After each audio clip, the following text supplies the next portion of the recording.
और आज इस स्टेज पे तो मैं हूँ जहाँ sugar, BP, thyroid, cholesterol, eczema, paralysis, psoriasis, tumour, cancer, मैंने सब पे काम किया है। और जिनको डॉक्टर ने बोला है कि आप मर जाओगे अगले 3 महीने में, उसको भी स्वस्थ किया है। जब लास्ट माइक्रो सेकंड भी लड़ना मुझे ही है, तो मैं अपने लिए 1 घंटा क्यों नहीं दे सकता? और अगर मैं नहीं दे सकता हूँ तो भाई मैं दर्शकों को सीधा सीधा बताऊँ बिना मक्खन लगाए, तो मेडिकल साइंस इमरजेंसी में सबसे बेस्ट ऑप्शन है, और योगिक साइंस अगर क्योर करना है बीमारी को तो सबसे अच्छा ऑप्शन है। योगा से क्या क्या होगा? पहला, योगा से कैसे कैसे इंसान बन सकते? क्या इंसान बनाने में भी कुछ चेंज कर सकते हैं हम योग लाइफ से? डेफिनेटली कर सकते हैं। अगर मैं इसको फ्यूचर को देख करके बोलूँ कि हमारी जनरेशन को योग कैसे हेल्प करेगा, तो जो माँ बाप प्रेगनेंसी प्लान कर रहे हैं, इस बच्चे को इस दुनिया में लाने वाले हैं, अगर वो योग शुरू करते हैं तो पहला एक सबसे बड़ा काम, बच्चा स्वस्थ पैदा होगा।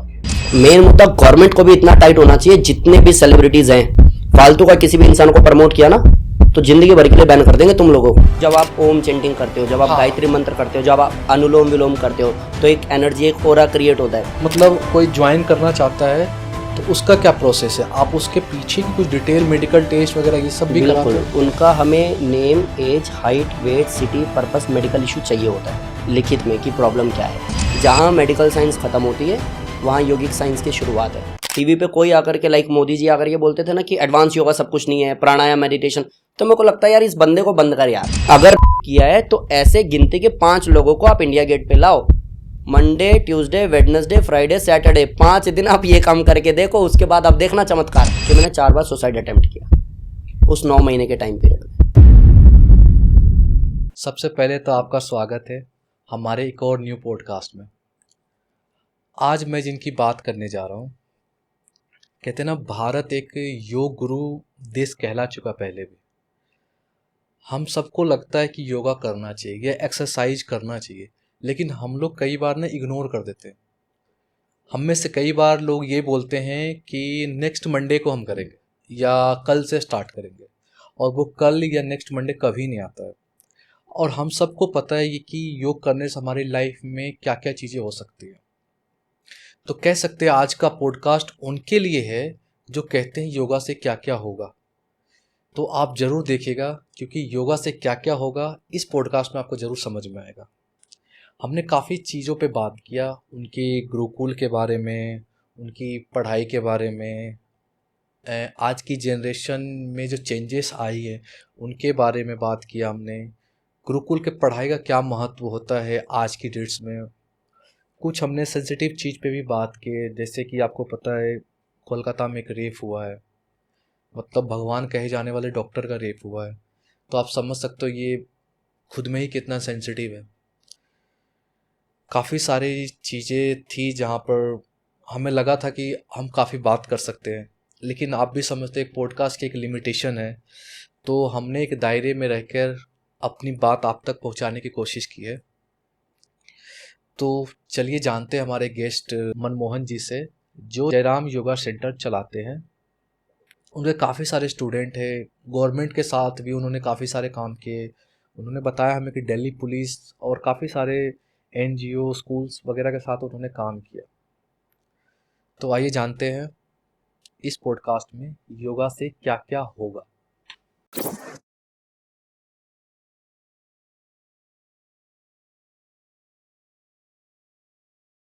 सबसे पहले तो सर आपका स्वागत है हमारे PWS शो में। Thank you so much. Yoga, अभी तक जो हमने जितने भी पॉडकास्ट किए, सेल्स से रिलेटेड किया, बिजनेस से रिलेटेड किया, फूड से रिलेटेड किया, लाइफस्टाइल से रिलेटेड किया, लेकिन जो हमारी सोसाइटी को सबसे जो ज़्यादा मुझे लगता है ज़रूरत है, वो लगता है हेल्थ की ज़रूरत है। और हेल्थ मैं आपसे ज़रूर जानना चाहूँगा सारी चीज़ों पे कि कैसे, कौन कौन, मतलब काफ़ी सारी बीमारियाँ और इन सब पे डिस्कस करेंगे, क्योंकि मैंने आपका प्रोफाइल देखा, आपने डायबिटीज़ के लिए बोला है, कैंसर के लिए बोला है, हर चीज़ के लिए बोला है। तो सबसे पहले तो मोहन जी मैं ये जानना चाहता हूँ कि आप योग गुरु कैसे बने? मतलब योगा में आपका इंटरेस्ट कैसे आया, या किसी ने आपको इंस्पायर किया कि हाँ योगा करना है, या कोई पर्सनल स्टोरी है आपकी इसके लिए? बेसिकली मेरे भैया की तबीयत थी खराब, और उस समय स्वामी रामदेव जी नए नए आए थे, तो ये लगता था कि योग करोगे तो आप स्वस्थ हो जाओगे। उस समय में हमें गुरुकुल भेजा गया कि भाई गुरुकुल जाओ, पढ़ाई करो और योग करो, स्वस्थ रहो। गुरुकुल गए तो गुरुकुल में पता चला कि योग के कॉम्पिटिशन्स होते हैं। कॉम्पिटिशन्स खेलना इसलिए शुरू किया क्योंकि साल में एक ही बार आप अब घर जा सकते हो। मतलब 15 दिन का आपको छुट्टी मिलेगा, उसमें आप घर जा सकते हो। लेकिन जो लोग योग में कंपटीशन खेलते हैं वो हर महीने 2 महीने 3 महीने पे जब कंपटीशन होगा तो बाहर जा सकते हो। तो मेरे को चाहिए था चिड़ियाघर से बाहर निकलूँ किसी भी बहाने, तो बचपना था, योगा ऐसे शुरू किया था। लेकिन मेरे को याद है 7th क्लास में 3 या 4 कंपटीशन बैक टू बैक में हार गया था। तो उस समय में आई डोंट नो आज भी वो बात क्या थी कैसी थी, बस इतना पता था कि मैं जयराम योगा सेंटर खोलूंगा, मैं लोगों को योगा सिखाऊंगा और मैं लोगों को मेडल दिलवाऊंगा। वो पता नहीं क्यों बोला, वो बचपना तो नहीं था, आई थिंक सरस्वती माता बैठी हुई थी। और जब मैंने मास्टर किया योग से, फिर योग फील्ड में आया, तो धीरे धीरे चीज़ें होती चली गई और आज इस स्टेज पे तो मैं हूँ जहाँ sugar, BP, thyroid, cholesterol, eczema, paralysis, psoriasis, tumour, cancer, मैंने सब पे काम किया है। और जिनको डॉक्टर ने बोला है कि आप मर जाओगे अगले 3 महीने में, उसको भी स्वस्थ किया है। एक्चुअली जितनी बीमारियों का आपने नाम बताया है ना, एक्चुअली मैं उतने जानता भी नहीं हूँ, ऑनेस्टली बताऊँ।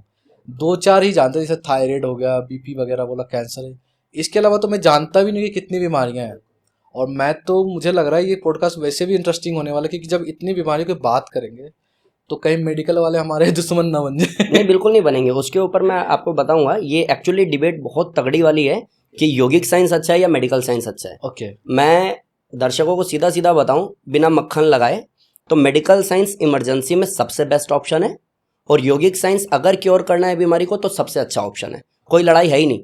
अगर कोई रोड पे गिर गया, उसका हाथ टूट गया और मैं कहूंगा तू एक काम कर, योगा शुरू कर, ठीक हो जाएगा, नॉनसेंस। बिल्कुल बिल्कुल। आप हॉस्पिटल जाओ भैया, टेस्ट कराओ, अगर आपका एक्सरे खराब आया है तो आप ऑपरेशन कराओ, या फिर आप एटलीस्ट प्लास्टर करवाओ, कुछ दिन रेस्ट करो, मेडिसिन खाओ, रिकवर कर जाओगे तो फिर योग शुरू करना, तो परमानेंट ठीक हो जाओगे। Okay. दोनों में फर्क है। योग वाले मेडिकल साइंस को गाली देते हैं, बिल्कुल। मेडिकल साइंस वाले योग को गाली देते हैं। और एक्चुअली मेडिकल साइंस इमरजेंसी है, किसी को हार्ट अटैक आता है तो भैया उसको पहले हॉस्पिटल ले जाओ, उसका ट्रीटमेंट करवाओ, जब वो ठीक हो जाएगा, घर आ जाएगा, तो उसको योग कराना, इन फ्यूचर उसको वापस से नहीं आएगा। दोनों में फर्क तो है। एक आम आदमी कैसे डिफरेंशिएट करेगा कि क्या हो तो योग करे और क्या हो तो डॉक्टर के पास? बेसिकली बहुत सिंपल से वर्ड में मैंने बोला, अगर इमरजेंसी है, इमरजेंसी कैसी भी, सर ही फट रहा है, वॉमिट बहुत हो रहा है, लूज मोशन बहुत हो रहा है, और कंसिस्टेंसी उसकी ऐसी हो गई पिछले 3-4 घंटे से आप परेशान हो, तो योग करना बेवकूफ़ी है। क्योंकि शरीर इतनी देर, आप सबसे पहले जाओ ट्रीटमेंट लो, हॉस्पिटल जाओ। अब जब वहाँ से रिकवर करके आओगे तो 2-4 दिन मस्त रेस्ट करो।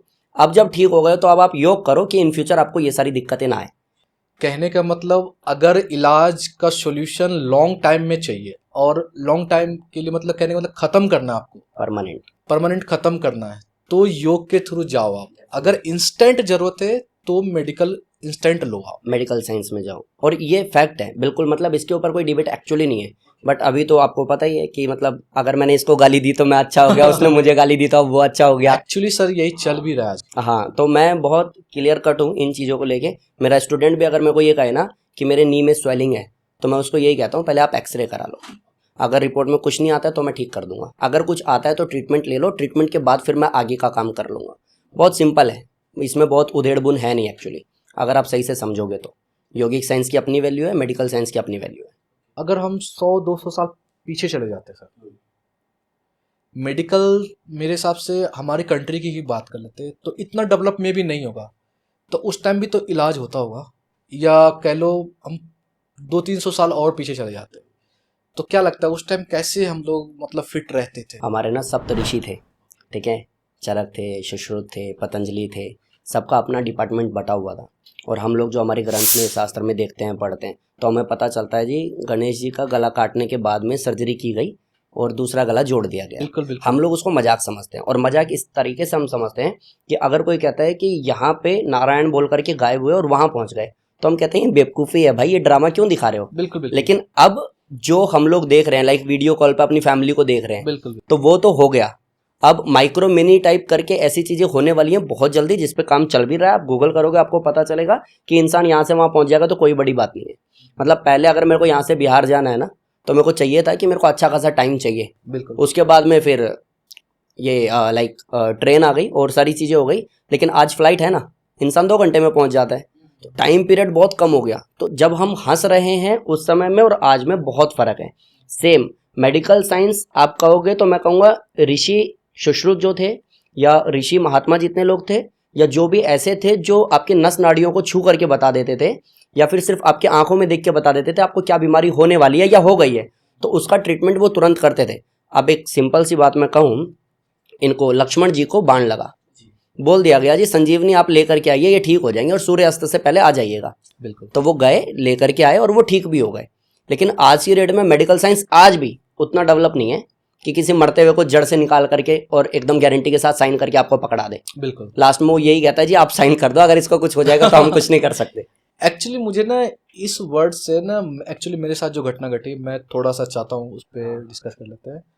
हुआ क्या था, मतलब जब मेरी वाइफ प्रेग्नेंट थी ना, तो डॉक्टर ने मुझे बोला कि इनका ना ऑपरेशन करना पड़ेगा अभी, अदरवाइज रिस्पॉन्सिबिलिटी आपकी है। मैंने उनसे पूछा आपकी रिस्पॉन्सिबिलिटी कब थी, पहले तो ये बता दो मुझे।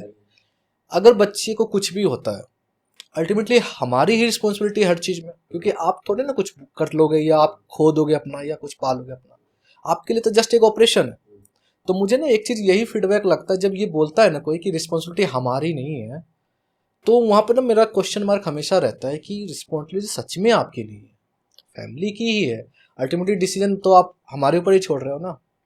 खैर कोई नहीं, अब बात करते हैं, अब जब रामायण पे चले गए हो आप, तो मैं थोड़ा सा महाभारत की बात करना चाहता हूँ। महाभारत में एक बर्बरीक जी थे, उन्होंने बोला था कि मैं ना एक धनुष चलाऊंगा तो सबको सेव करूंगा, सेकंड धनुष चलाऊंगा मैं सबको टारगेट कर दूंगा किस किस को मारना है, प्रोटेक्ट करने के लिए भी हो गया।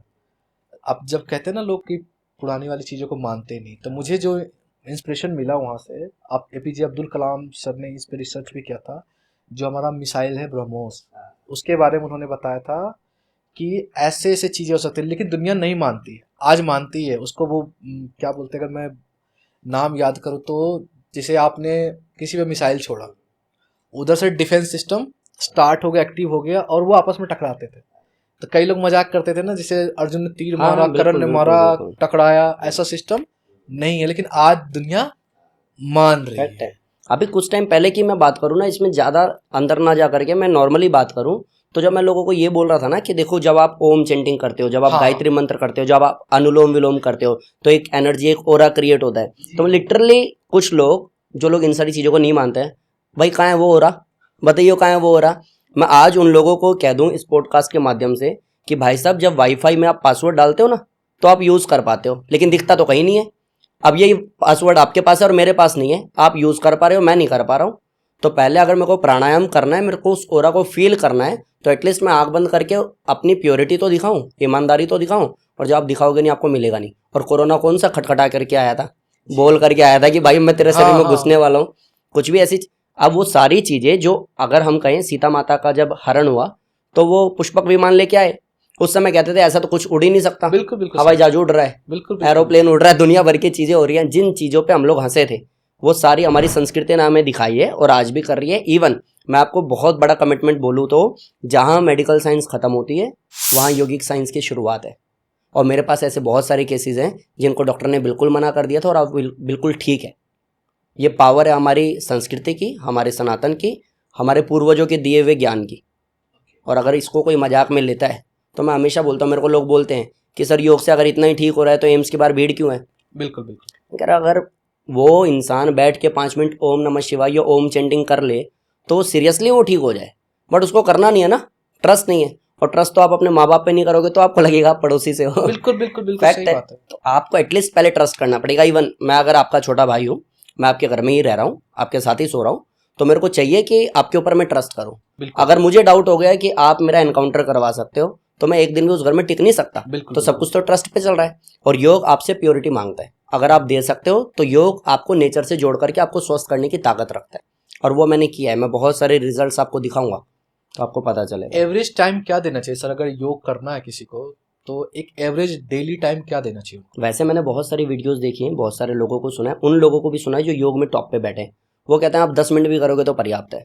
भाई मैं सीधी सी बात कह रहा हूँ, अगर 1 घंटा आपके पास अपने लिए नहीं है तो अक्षय कुमार वाली लाइन, अगर 1 घंटा आप अपने आप को नहीं दे सकते, आप एक चीज, एक जवाब दीजिएगा मेरे को। लास्ट माइक्रो सेकंड जब हम बीमार पड़े होते हैं, आईसीयू में होते हैं, वेंटिलेटर पे होते हैं, तो डॉक्टर बाहर आकर के फैमिली को ये बोलता है कि अब हम कुछ नहीं कर सकते, अगर उसने कोशिश की तो ही कुछ हो पाएगा, अगर उसकी इच्छा हुई जीने की तो ही कोई मिरेकल हो सकता है। नहीं तो जब लास्ट माइक्रो सेकंड भी लड़ना मुझे ही है तो मैं अपने लिए 1 घंटा क्यों नहीं दे सकता। और अगर मैं नहीं दे सकता हूं तो भाई, क्योंकि ऐसे मैं बहुत लोगों को जानता हूं जिन लोगों ने बहुत पैसा कमाया है, बहुत नाम कमाया और बाद में वो बीमार हो गए, तो फैमिली बोलती है बगल वाली चारपाई पे इसको लिटा दे और गेट कर दे बंद, अतिथि आने वाले हैं, बदबू आ रही है। तो जब तुम्हें पता है लास्ट माइक्रो सेकंड खुद ही लड़ना है, खुद ही सर्वाइव करना है, तो खुद के लिए 1 घंटा निकाल लो, और नहीं निकाल सकते। तो कहने का मतलब हम ना फिर से कन्वर्सेशन हमारी ना पीछे ही जाएगी, क्योंकि जैसे हमने अपने दादाओं को देखा या परदादाओं को देखा, उनका एक डेली का ना रूटीन होता था, सेट होता था बिल्कुल। हाँ 4 बजे सुबह उठना है, भजन कीर्तन मतलब फ्रेश जो भी करते हैं अपना क्रिया दिनचर्या करके पूरी अपना करके, हाँ। अपना भक्ति करना, ये करना, जॉब करना, काम करना, 7 से 8 बजे तक, मतलब 5-6 बजे खाना खा के 7 बजे तक 8 बजे तक बेड पे होते थे। लेकिन आज शायद हम लोग ना उनको मजाक उड़ाते हैं, और कई लोग हम में से ना शायद उनके साथ रहना भी पसंद नहीं करते, क्योंकि चाहिए ना दिल्ली में 8 बजे नाइट आउट। और अब तो हम लोग पढ़ लिख लिए हैं ज़्यादा, समझदार हो गए ज़्यादा। तो फर्क क्या इन्हीं चीज़ों का, जनरेशन गैप भी है, क्या लगता है? डेफिनेटली है सर। अब मैं कई बार बोलता हूँ अपनी किसी भी वीडियो में कि लाइक अगर मैं अपने आप को देखूँ, मैं 80 साल का बूढ़ा हूँ और मेरी एकदम नॉस्टल बिल्कुल ब्लॉक हो गए, मेरे को जुकाम हो गया है, तो बड़े बूढ़े क्या करते हैं, कहीं भी साफ कर देते हैं। अब हमें लगता है क्या गवार आदमी है यार ये, इसको दिख नहीं रहा कि लोग खड़े। और यही जो हम एजुकेटेड है, हम बड़ी बड़ी कंपनीज में अच्छी पोस्ट पे हैं, हमें जुकाम है, टिश्यू पेपर रखा है, ये करते करते हमने इतना सड़ा लिया अपने आप को। में भी हो सकता है उसका तरीका गलत हो, लेकिन कर बिल्कुल सही काम रहा है वो। सराहने पे मेरे पास एक और क्वेश्चन है आपके लिए, जो आपने शायद अपने इंस्टाग्राम पे डाला था कि एक जो मेरा फ्रेंड है बाइक ले गया, हाँ, हेडलाइट तोड़ के आया, इंडिकेटर तोड़ के लाया, क्या मुझे एक्सेप्ट करना चाहिए? सर उसकी स्टोरी मैं जानना चाहता हूँ, आखिर ये आइडिया कैसे आया आपको कन्विंस करने के लिए लोगों को? बेसिकली मेरे को योग में मैं कहूँ तो लगभग 18 साल हो गए। ओके। और आप कहोगे सर 18 साल के तो टोटली दिख रहे हो। बिल्कुल तो सर, मैं सच्ची बता रहा हूँ, गुरुकुल, मैं ज्यूम करूँ तो 24 से 25 मैक्सिमम। हाँ तो मतलब ठीक है, मेरी एज इससे ज़्यादा है बट मेरे को जितने साल हो गए ना, मैंने जो चीज़ें देखी है, मैं आपको अगर थोड़ा सा और पीछे जाऊँ ना, तो मैं एडवांस योगा का बच्चा रहा हूँ। मेरा नेशनल गोल्ड मेडल है, ऑल ओवर वर्ल्ड में मेरा 7th पोजीशन है। मैं एडवांस योगा करता था, मैं कंपटीशन खेलने में इंटरेस्टेड था। टीवी पे कोई आकर के लाइक मोदी जी आकर के बोलते थे ना कि एडवांस योगा सब कुछ नहीं है, प्राणायाम मेडिटेशन, तो मेरे को लगता है यार इस बंदे को बंद कर यार, मतलब क्योंकि मैंने इतनी साल मेहनत कर लिया एडवांस में भाई, मैंने 8-8 घंटे प्रैक्टिस की है, कोई ऐसे कैसे बोल सकता है कि एडवांस में कुछ नहीं है। तो मेरे को इरिटेशन होती थी। फिर मेरा जब एक्सीडेंट हुआ, उस पर हम बात करेंगे, तो मैं 9 महीने मेडिकल साइंस पे ट्रस्ट करके जैसे तैसे चलता रहा, और एक टाइम मेरे को आ गया था कि मैंने 4 बार अटेम्प्ट किया उस 9 महीने के टाइम पीरियड में। और जब मैं मरता क्या नहीं करता वाला सीन, ऐसा स्टूडेंट्स मेरे को लगते थे 3 दिन तक बेहोश रहता था, पता नहीं होता था कि, और डॉक्टर ने बोल दिया था आप चल नहीं सकते नॉर्मली, तो योगा छोड़ दो, कुछ और ट्राई करो। उस पॉइंट पे जाकर के मेरे को मेडिटेशन और प्राणायाम ने ठीक किया। तो मैं अगर कहूँ ना इन शॉर्ट, तो मेडिटेशन प्राणायाम में इतनी हद तक पावर है कि मरते हुए को वापस से जिंदा कर सकती है अगर इच्छा शक्ति मजबूत है तो। जो योग की बात मैं आपसे कर रहा हूँ, ये हमारी संस्कृति है, हमारी सभ्यता है, ये हमारे पूर्वजों का दिया हुआ हमें ज्ञान है। अगर हम एक्सेप्ट नहीं करते हैं, जो जनरेशन गैप की बात कर रहे हैं, हम जितने पढ़ते जा रहे हैं ना उतने समझदार होते जा रहे हैं अपने दिमाग में। ये कारण है कि 6 साल का बच्चा पैदा होता है तो उसको पता चलता है, लाइक एक बच्चा पैदा होता है जब 6 साल का होता है तो उसको कैंसर डिटेक्ट होता है, और फिर ये बोला जाता है इसके पिछले कर्मों का फल है। भाई जिसके माँ को शुगर बीपी थायराइड हो और बाप को ट्यूमर जैसी बीमारी हो, इन सब से जो बच्चा पैदा होगा वो कैंसर ही निकलेगा उसमें। ये जनरेशन गैप भरेगा ही तब जब आप ये समझ जाओगे पूर्वजों ने बताया क्या है। पूर्वजों ने बोला है सुबह समय पे उठो, रात को समय पे सो, तरीके से 1 घंटा योग करो, मानसिक तनाव को दूर करने के लिए स्पिरिचुअलिटी में जाओ। अगर आप ये कर सकते हो तो आपकी पढ़ाई, आपका ज्ञान काम आएगा। नहीं तो कम समय में, अभी एक रिपोर्ट आया है जिसमें पता चला है कि दिल्ली की एज और कम हो गई है। पहले एवरेज 60 साल थी, अब 10 साल और घट गई, 50 साल पे हम आ गए। तो या तो हम लोग उनको मान ले, सुन ले, समझ ले, गवार बोलना छोड़ दे, या फिर हम झेलें ये सब कुछ। इवन इसको और थोड़ा सा प्लस करूं, जब कोरोना आया तो वैक्सीन तो बाद में आई, बिल्कुल लोगों ने काढ़ा लिया, हाँ अदरक का काढ़ा लिया, उसमें तुलसी डाली, तब गवारपंथी क्यों नहीं दिखी? बिल्कुल बिल्कुल, जब मंडराने लग गई मौत, जब पता चला आप मरने वाले हो कुछ घंटे बाद, तो आपने काढ़ा भी लिया, आपने प्राणायाम भी किया, आपने वो सारे काम किए जो हमारे पूर्वज बताते हैं। लेकिन अभी वो कहेंगे हल्दी से गरारे कर लो तो आप कहोगे बेवकूफी है। बिल्कुल बिल्कुल सही तो बात। आपको ये समझना पड़ेगा कि इस गैप को भरने के लिए एटलीस्ट आपको भी थोड़ा सा पीछे आकर के समझना पड़ेगा कि मेरे लिए सही क्या है। अगर मैं सांस खुल के ले नहीं सकता हूँ, टाइम पे मैं सो नहीं सकता हूँ, सुबह टाइम पे उठ नहीं सकता हूँ, फ्रेश टाइम पे नहीं हो सकता हूँ, हर चीज के लिए मुझे दवाई खानी है, तो आप ज्यादा दिन काट ही नहीं पाओगे। तो इन चीजों में मुझे मेरे पूर्वज अच्छे लगते हैं कि जिन्होंने हमें बताया है कि भाई दिनचर्या नाम की भी कोई चीज है और उसको भी जीना चाहिए। यहाँ पे ना एक इम्पोर्टेंट क्वेश्चन बन गया सर, आपने बोला ये जेनेटिक, क्योंकि कई चीज़ों में देखता हूँ मैं, जैसे मेरे पापा को है, जैसे शुगर की बता रहे हो आप, या हेयर फॉल है, मेरे पापा को है, वो जेनेटिक है या जेनेटिक हम दूर कर सकते हैं? जेनेटिक दूर हो सकता है ना, बिल्कुल हो सकता है। कुछ चीज़ें हैं जिस पे योग बिल्कुल काम नहीं करता। अगर किसी का पैदाइशी उसका हाथ कटा हुआ है, लाइक हाथ है ही नहीं, आधा हाथ नहीं है, 2 उंगलियां नहीं है, वो डेवलप ही नहीं हुआ था, वो बस माँ बाप और डॉक्टर की लापरवाही के कारण वो बच्चा बस जैसे तैसे पैदा हो गया, तो उस पर आप कुछ नहीं कर सकते। बाकी मेरी फैमिली में, मेरे ब्लड में मोटापा है, मेरे खानदान में लगभग सब लोग मोटे हैं। ओके, मैं नहीं हूँ। आप फिट हो लेकिन। हाँ, मैं योग करता हूँ और मेरे को इस पर प्राउड है।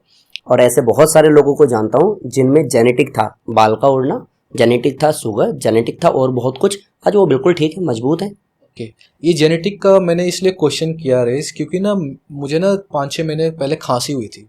वो खांसी 2-3 महीने तक चली। क्या होता था, कंटिन्यूसली खांसता था मैं। तो डॉक्टर ने मुझसे ये क्वेश्चन पूछा कि आपकी किसी फैमिली में टीबी था क्या पहले, या है क्या? मुझे वो चीज़ एक्चुअली समझ में नहीं आया कि ये क्वेश्चन क्यों किया गया मुझसे। नहीं, ये तो चलेगा ही सर। देखो, अगर पीछे कुछ ऐसा है तो चांसेस आप पे अटैक होने के ज़्यादा होते हैं, और वो भी तब जब आप सो कॉल्ड बहुत बिजी हो अपनी लाइफ में, अपने ऊपर टाइम नहीं दे सकते हो, तो ऐसा कुछ पुराना उखड़ करके आ सकता है। वो कोई बड़ी बात नहीं। बहुत सारी ऐसी बीमारियां हैं जो हमें फैमिली से मिल जाती है, लेकिन अगर आप योग पे थोड़ा सा भी ट्रस्ट करते हो, उसके हिसाब से चलते हो, तो एक टाइम आएगा कि शरीर को आप इतना मजबूत बना पाओगे नेचुरली कि आपको नेचर इतना सपोर्ट करेगा कि उस बीमारी से लड़ भी पाओगे, उसको हरा भी पाओगे। मैं ये नहीं कहूँगा कि जेनेटिक कुछ होता ही नहीं, होता है, आता है, पीढ़ी दर पीढ़ी आता है। अगर आपको नहीं होगा तो आपके बच्चे को होगा, अगर आपके बच्चे को नहीं होगा तो तीसरी जनरेशन में जा करके होगा, लेकिन होगा। बट जो इंसान मजबूत है उस पर अटैक होगा नहीं, होगा भी तो सर्वाइव कर जाएगा, और अगर उसने सर्वाइव नहीं किया तो वह एंटर कर लेगा बीमारी को, परेशान होगा। एज ए योगा टीचर कभी ऐसा लगता है कि आपको ना कोई सीरियस नहीं ले रहा है? क्योंकि टीचर का माइंड सेट लगता है ना, जैसे मैं भी एज्यूम करता हूँ कि दाढ़ी होगी रामदेव बाबा टाइप तो अगर वो बोल रहे हैं ना, या मुझसे ना 30-40 साल बड़ा हो कोई, अगर वो बोलता हो ना तो मैं फॉलो करूंगा। अगर कोई मेरे सेम एज का बोल रहा हो तो मैं फॉलो नहीं और करूंगा। मेरे से छोटा बोल रहा है तो बिल्कुल ही नहीं फॉलो करूंगा। तो ऐसा भी कुछ फेस किया क्या आपने? हाँ, मैंने किया ना। मेरे करियर की स्टार्टिंग में ऐसा था, लाइक मैंने जब मैं 18 साल का था, मैं कहूँगा 2012-13 में, तो मैंने शुरू कर दिया था योगा कराना। उस समय बहुत लोगों का ये रहता था कि मतलब फ़ोन पे बात हो गई, अब सर आ रहे हैं क्लास कराने, सर खड़े हुए, तो लगा भाई ये तो हमारे बेटे से भी छोटा है ये हमें कराएगा क्या? ये क्वेश्चन भी मेरे सामने आए हैं और ये मैंने फेस किया। मतलब आप कहोगे कि इस करियर में चैलेंजेस क्या आए हैं, तो एक बड़ा चैलेंज ये भी था कि भाई लोग आपको एक्सेप्ट नहीं कर रहे, क्योंकि आप बच्चे जैसे दिखते हो, आप पतले से हो, आपकी दाढ़ी नहीं है, बाल लंबे नहीं है, चोटी नहीं है, आप धोती नहीं पहनते हो, योग में आप कहीं से सेट नहीं बैठते हो, तो आपको एक्सेप्ट नहीं कर रहे। बट स्टिल अभी जहां मैं बैठा हूं आज की डेट में ऐसा है कि मेरे पास IAS IPS और ऐसे बड़े बड़े ऑफिसर्स, या मैं जनकपुरी का DCP पूरा डिपार्टमेंट, और एयरफोर्स की बात करूं, इंडियन आर्मी की बात करूं, इससे लेकर के बड़े बड़े इंटरप्रेन्योर मेरे स्टूडेंट्स हैं। और उन सबको एक चीज़ पता है कि सर को गुस्सा आ गया ना, क्लास खराब हो जाएगी, भाई साहब तरीके से क्लास में एंटर करो, तरीके से क्लास करो और जाओ, गप्पे मत मारो, चुगली मत करो। उन सबको पता है। मेल में भी होता है क्या ये चुगली वाला सिस्टम? उनमें इस लेवल का नहीं होता है, बट हाँ है।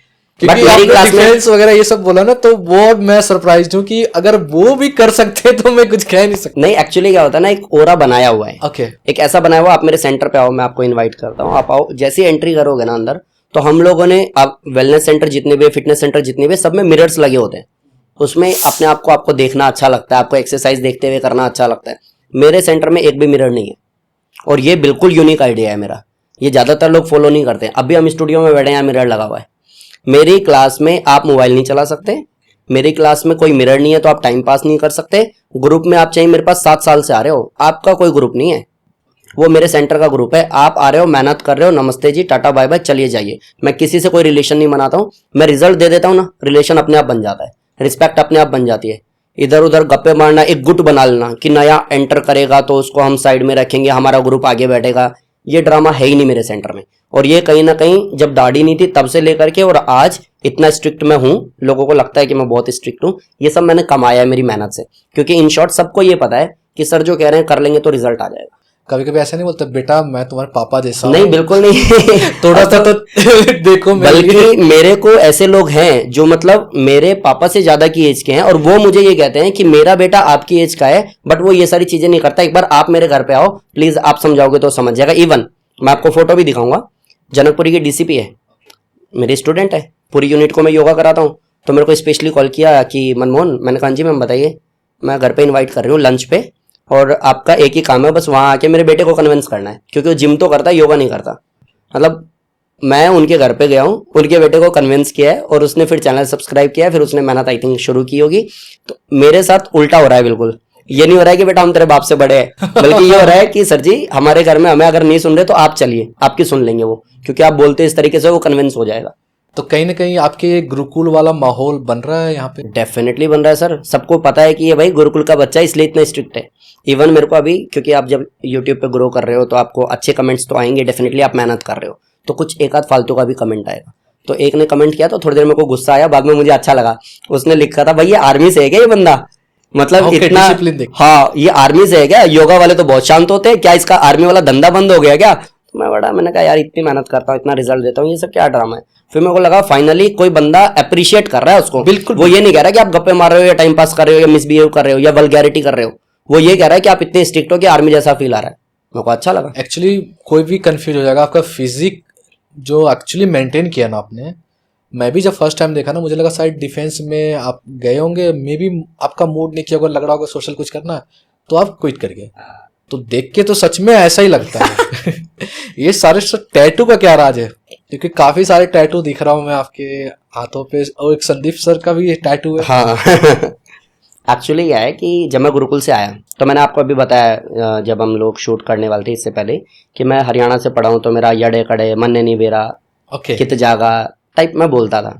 अब मेरे को पता था योग में मुझे आगे जाना है, तो मेरे को थोड़ा सॉफ्ट होना पड़ेगा, भाषा अपनी इतनी सुधारनी पड़ेगी एटलीस्ट कि जब मैं बोलूँ मेडिटेशन के लिए कमर सीधी आंखें बंद मन शांत, तो लोगों को लगे कि हाँ कुछ है। कभी न आपको भी फील होता है कि हरियाणा की खड़ी बोली है? खड़ी बोली है डेफिनेटली। वो प्यार से भी बोलते हैं, आपको लगेगा ऐंठ क्यों रहा है भाई, आराम से बोल, तो ये उनमें है।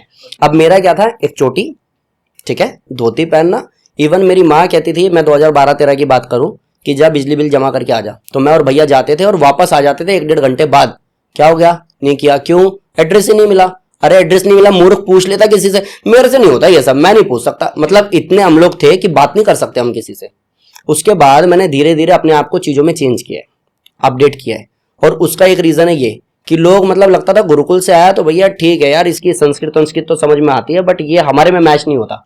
तो मैं इन शॉर्ट ये बताना चाहता था लोगों को, भाई मैं आप जैसा ही हूँ, आप जैसे ही रहता हूँ, आप जैसे ही खाता हूँ, आप जैसा ही दिखता हूँ, और आपके साथ में रह करके ही मैं एक ऐसी लाइफ जी रहा हूँ जो दूसरों का ड्रीम है। तो आप योग में आओ, मैं आपको स्वस्थ कर सकता हूँ। मेरे को कईयों ने एडवाइस किया, आप दाढ़ी बढ़ा लो, बाल लंबे कर लो और धोती पहन लो, इससे लोगों का अटेंशन। मैंने कहा अगर मैं बीमारी ठीक कर दूंगा ना तो लोगों को कोई फर्क नहीं पड़ता मैं धोती पहन रहा हूँ या मैं पैंट पहन रहा हूँ, और लोग ठीक होंगे, और ये दिन आएगा। और वो हुआ भी। अभी मेरे पास 10 देशों से लोग ऑनलाइन क्लासेस ले रहे। मैंने वो सारी चीजें योग में की हैं जो लोगों की एक्सपेक्टेशन से बहुत ऊपर है, और ये सारी चीजें मेरे कर्मों की वजह से कर पाया हूँ, और प्रभु की मेरे को दी हुई सद्बुद्धि से कर पाया हूँ। अगर मेरी ड्रेस देख के कोई आ रहा है तो मत आओ। अगर किसी को ये देखना है कि मैंने बड़े बड़े कुंडल पहन रखे हैं तो मैं वैसा नहीं हूँ। अगर किसी को लगता है कि हमारे योग गुरु तो शादी पार्टी में भी जाते हैं, हाँ मैं जाता हूँ, मैं एक नॉर्मल लाइफ जी रहा हूँ, लेकिन उसके बावजूद भी, यस, उसके बावजूद भी योग में इतनी पावर है कि आप स्वस्थ हो सकते हो। और सीधी सी बात है सर, आप अपनी एक नॉर्मल सी लाइफ जी रहे हो, आपको इस ज्ञान से ज्यादा अपने आप को स्वस्थ करने से मतलब है, और मैं आपको स्वस्थ कर सकता हूँ। यहाँ पे एक बैरिकेड आ जाता है कि भाई ये सर हमें स्वस्थ कर सकते हैं, और स्वस्थ इन्होंने सैकड़ों लोगों को किया है, दैट्स इट। और फिर कोई फर्क नहीं पड़ता, क्योंकि आप धोती पहन करके भी कर कुकर्म ही रहे हो, तो फिर बचता क्या है आपकी लाइफ में। और अचानक से भांडा फूटता है कि ये सुबह तो स्वामी जी थे, रात को तो ये डीजे पे नाच रहे हैं बाल बांध के, वो नागिन डांस कर रहे हो आप। तो भाई आप बताओ कि आप नॉर्मल सी लाइफ जी रहे हो, आप डांस भी करते हो, आप गाते भी हो, आप खाते भी हो, आप खेलते भी हो, आप मस्ती भी करते हो, आप लड़ाई भी करते हो, सब करते हो आप, लेकिन आप योग को इतनी ईमानदारी से करते हो खुद के लिए, और इतनी ईमानदारी से कराते हो दूसरों को कि लोगों को फायदा होता है।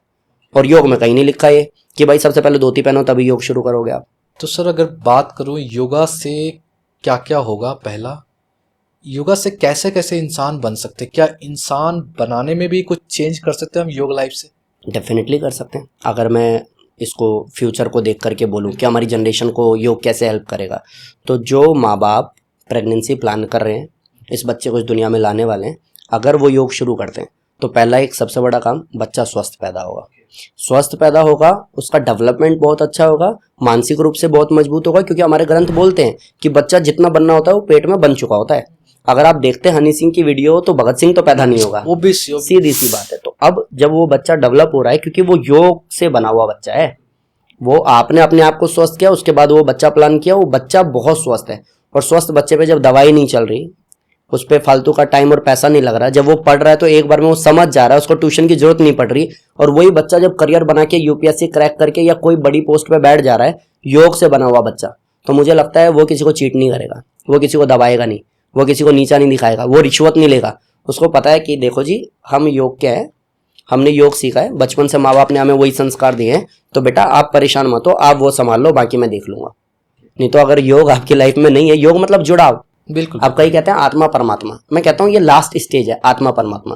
पहला जुड़ाव मेरा मेरे परिवार से, मेरा मुझसे, मेरा मेरे काम से। लोगों का काम में ही मन नहीं है और फिर आपको निकाल दिया जाता है, फिर आप कहीं और ट्राई करते हो, वहां से निकाल दिया जाता है, फिर घर जाते हो तो वो कहते हैं कर्जा है, क्यों नहीं उतार पा रहे हो, तो इसके बाद तो डिप्रेशन ही क्रिएट होगा और फिर आप लगाओगे। तो ओवरऑल सब चीजों का बेस ये हो गया, योग मतलब जुड़ना। अगर आप जुड़ जाओगे सब जगह बेस्ट होगा, फिर स्ट्रेस किस बात का और सुसाइड किस बात की। गुरुकुल और स्कूल, आप तो गुरुकुल में पढ़ चुके हो, और स्कूल जो में भी स्कूल पढ़ा के हूं मैं। बच्चे, अच्छा स्कूल भी पढ़ हाँ। चुके, तो दोनों में क्या डिफरेंस था sir? Basically 1st to 5th की बात करूं तो हमारे 90s के बच्चों के लिए तो स्कूल बहुत प्यारा था, उसमें तो कोई डाउट ही नहीं है। अब मैं यहाँ बैठ के बोलूंगा नहीं स्कूल में ऐसा, गुरुकुल में नहीं, स्कूल की लाइफ बहुत प्यारी थी।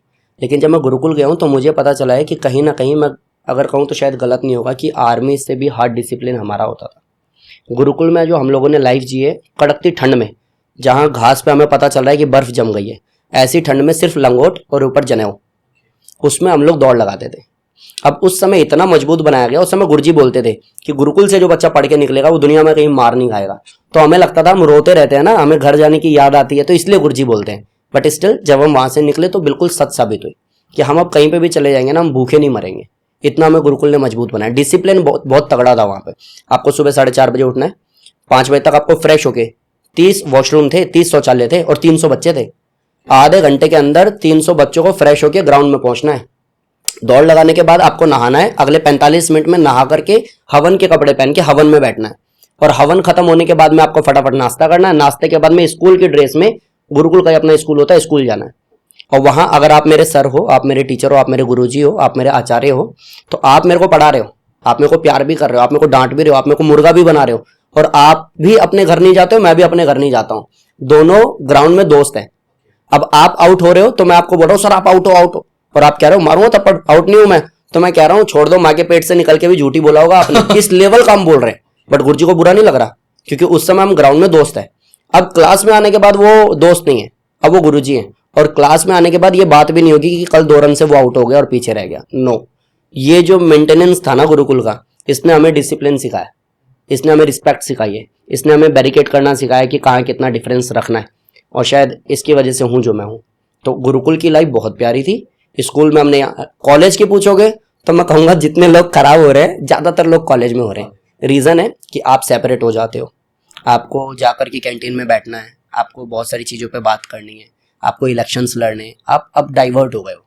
आपने पहले बोला था आपको डॉक्टर बनना है, टीचर बनना है, और अब आपको वो सब नहीं बनना। अब आपको या तो यूपीएससी करना है, आईआईटी करना है, या फिर फालतू की चीज़ों में फंस जाना है और आप खत्म हो। फिर वो वाली लाइफ ऐसी है जहाँ आपको प्रोफेसर डांट नहीं सकता, जहाँ बेटा लोवर टी शर्ट में नहीं आना है, बेटा वो स्कूल की ड्रेस पहन के आना है। तो स्कूल में तो चलता था, गुरुकुल में भी चलता था, कॉलेज में नहीं चलता। कहीं ना कहीं हमने ही वो चीजें खराब की है, हाँ। क्योंकि हम डिनाई कर देते हैं। और आज इसका आउटपुट है ये, आपको प्रोफेसर डांट नहीं सकता, आप जब मन में आएगा जाओगे कॉलेज, जब मन में नहीं आएगा नहीं जाओगे।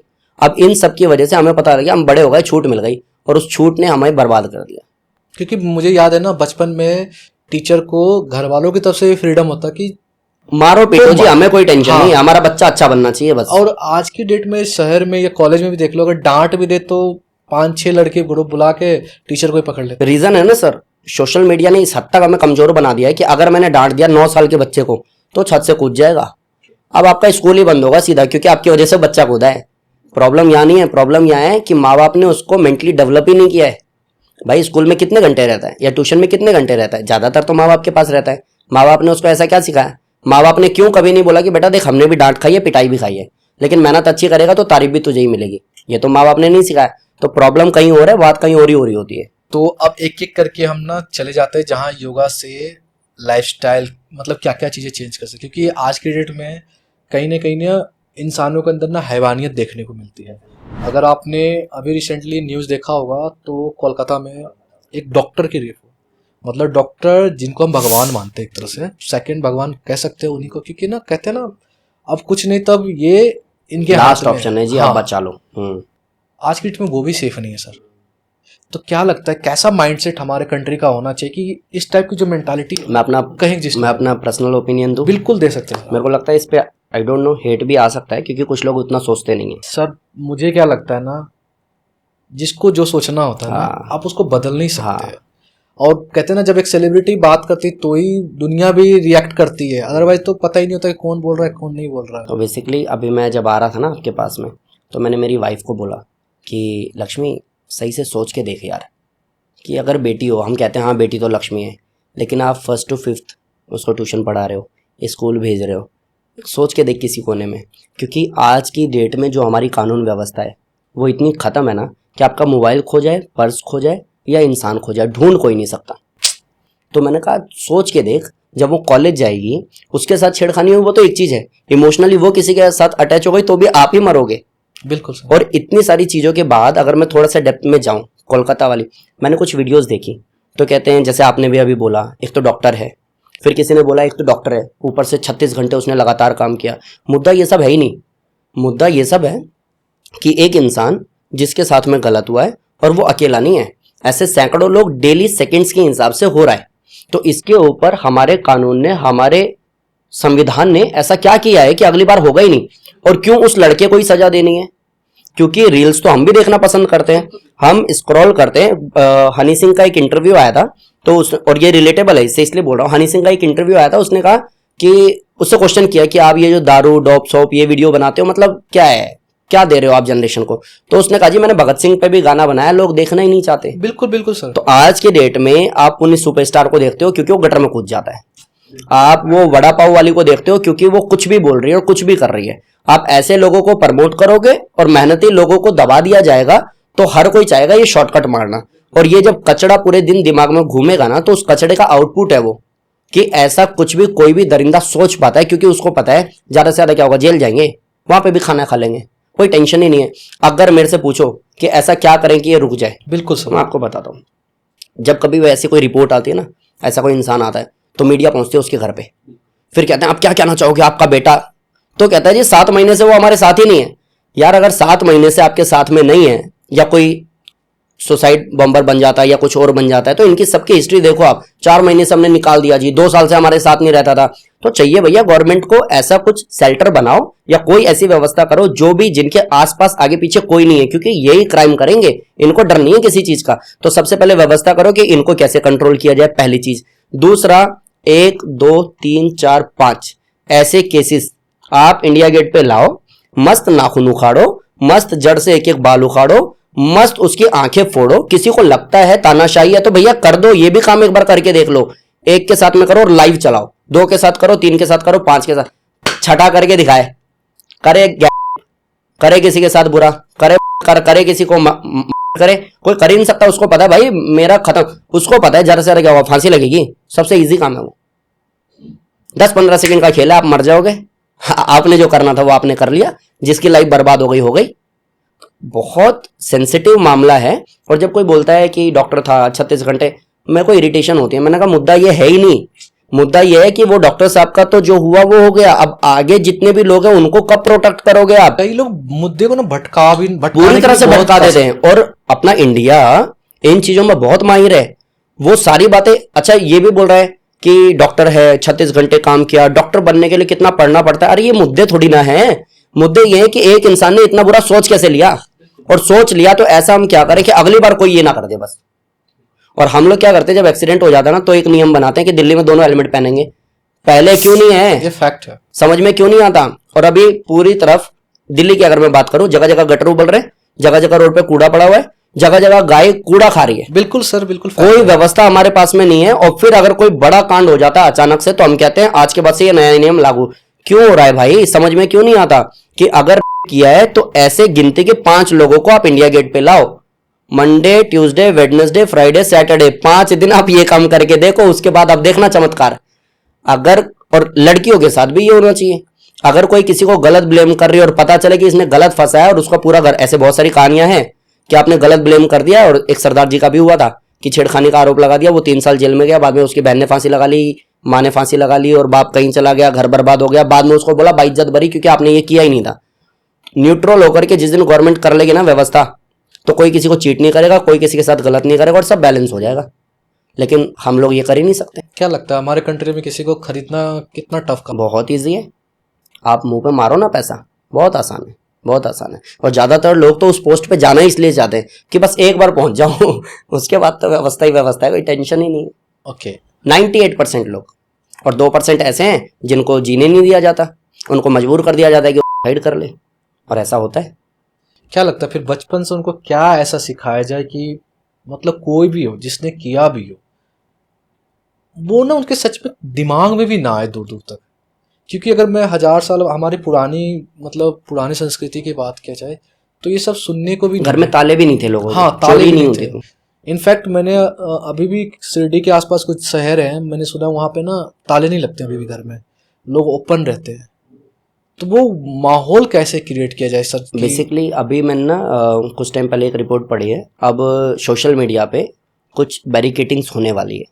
वो ऐसी है कि आपको बिल्कुल वीडियो अपलोड करने से पहले जैसे भरा जाता है ना, आपको रेटिंग वेटिंग मांगते हैं और सारी चीज़ करते हैं, डिस्क्रिप्शन डालो, टाइटल डालो और सारी चीज़ डालो, तो इसी में एक ऑप्शन और आने वाला है कि क्या आपकी वीडियो इन सारी चीज़ों पे स्टैंड करती है। अगर आप वल्गैरिटी हो, आप गाली दे रहे हो, आप ये सारी चीज़ कर रहे हो, आप मेंशन करो, और अगर आप मेंशन नहीं करते हो तो आपका लाइसेंस रद्द होगा। तो ये तो कर रहा है वो जिसने ये सब कुछ चलाया। तो मैं कहता हूँ जब रातों रात टिकटॉक को बैन किया जा सकता है तो आप स्ट्रिक्टली क्यों एक्शन नहीं ले रहे हो? अभी मैंने कुछ लोगों को देखा, ये अमिताभ बच्चन के साथ में फोटो खिंचवाते हुए, उन लोगों को जो गटर में कूदते हैं। अब ऐसे इन्फ्लुएंसर को जब इतना हाइप मिलता है तो दूसरा बंदा क्यों चाहेगा मेहनत करना, वो भी क्यों नहीं गटर में कूद जाएगा जाके? मेन मुद्दा गवर्नमेंट को भी इतना टाइट होना चाहिए, जितने भी सेलिब्रिटीज हैं, फालतू का किसी भी इंसान को प्रमोट किया ना तो जिंदगी भर के लिए बैन कर देंगे तुम लोगों को। अगर ऐसा कुछ भी कर दिया ना तो मेहनती लोग आगे आएंगे, मेहनती लोगों को देख करके दूसरे मेहनत करेंगे। अभी सब ढक गया। अभी पिछले कुछ टाइम में ना एक बहुत बड़ी गलती हमसे हुई है। वो गलती ये है कि ज्यादातर लोगों को मैंने सुना है कि एक हाथ से दान करो तो दूसरे हाथ को पता नहीं चलना चाहिए। भाई ये करते करते हम लोग इस लेवल पे पहुंच गए हैं कि बुरा टॉप पे चला गया है और अच्छी चीजों का आता पता भी नहीं है। ये है एक्चुअली एग्जिस्ट करता है रियल में भी कि एक हाथ से दान का दूसरा, या मुझे लगता है ये पहले ही सिस्टम था। सर मैं तो कह रहा हूँ आप एक हाथ से दान करो, पीछे 3 हाथों से बताओ लोगों को। हाँ आप झूठ मूठी सही वीडियो बनाने के लिए ही सही आप कुछ लोगों का भला तो कर दोगे। ये कूड़ा जो प्रमोट हो रहा है, जो बिग बॉस पहुंच जाता है, बिग बॉस की टीआरपी इतनी हाई रहती है, तो कैसे होगा इस पे कंट्रोल? ये होगा तब जब आप अच्छी चीज करके प्रमोट कर रहे होगे। अभी आप और मैं यहाँ बैठे हैं तो आपका भी एक काम है, मेरा भी एक काम है, और हम दोनों का फिलहाल ये काम है कि वीडियो अच्छी होनी चाहिए। बिल्कुल हमें चाहिए कि चीजें अच्छी होनी चाहिए, लोग तारीफ करने चाहिए। सबके पास इंटेंशन है ना किसी चीज की, तो मुझे चाहिए कि जो भी चीज मैं कर रहा हूँ उसमें मेरी तारीफ हो। तो जब बुरे लोगों की तारीफ होती है तो मुझे लगता है बुरा बनना ही सही है यार, शॉर्टकट मार लेंगे। और इन लोगों की आप वीडियो देखो, जितने लोगों की हम बात कर रहे हैं, जिनके मैं नाम ले रहा हूँ, पुनीत सुपरस्टार, मेरे को अजीब नहीं लगता बोलने में, पुनीत सुपरस्टार, ये बंदा अभी बैठ करके बोल रहा है लोग मुझे गाली भी देते हैं तो मुझे फर्क नहीं पड़ता, मैं अपना 30% दान करता हूँ। अरे 2 थप्पड़ पड़ेंगे ना भाई तू लाइन पे आ जाएगा। गंद मचा के तुम लोग टॉप पे चले जाते हो, उसके बाद तुम दानी भी और ज्ञानी भी बन जाते हो। तो इन सबको जब तक हम लोग देखते रहेंगे ना, वो डिंचक पूजा एक आई थी ना, हाँ जिसको वायरल किया था, सलमान अक्षय तक भी वो पहुंच गई। जब ऐसे लोग उस लेवल पे पहुंचेंगे तो अच्छा करना कौन चाहेगा? सबको चाहिए मारो शॉर्टकट पहुंच जाओ वहां। कहीं ना कहीं ये नेगेटिविटी वाली चीजें हैं कि नेगेटिव करते हैं वो ना बहुत जल्दी एक तरह स्टारडम पहुंच जाते हैं वहां। हाँ, अब कच्चा बादाम पे आपने कर दिया। हाँ, और आप यही बोल करके शेयर कर रहे हो कि देख यार ये क्या ड्रामा है, और वो शेयर यूट्यूब को नहीं पता है, उसको पता है व्यूज ज्यादा आ रहे हैं तो इसको हमें टॉप पे ले जाना है, और वो ले गया। अब आप बैठे रहो भैया, उसने खरीद लिया घर। अब आप ये देखो कि आप अपने बच्चों को यही बोलने वाले हो कि भाई तू भी शॉर्टकट मारो घर खरीद ले, या ये बोलने वाले हो कि बेटा देख 2 तरीके से नाम बनता है, एक बदनाम होकर और एक मेहनत करके, तो तू मेहनत कर बेटा, बदनामी नहीं चाहिए। तो वो तो आप कर ही नहीं रहे हो, आप तो खुद ही प्रमोट कर रहे हो। तो आउटपुट यही आना है। और जब तक सोशल मीडिया पे कंट्रोल नहीं आएगा, जब तक ऐसी कुछ पॉलिसीज नहीं बनेगी, तब तक गंद परोसा जाएगा, गंद देखा जाएगा और गंद किया जाएगा। तो सबसे पहले तो बैरिकेड करो वहाँ, उसके बाद धीरे धीरे अपने आप बैलेंस हो जाएगा। और जिन लोगों ने गंद कर दिया है उनकी बुक्स बना करके मत रखो, हिस्ट्री क्रिएट मत करो नई कि उसको हमने 6 महीने तक प्रताड़ित किया।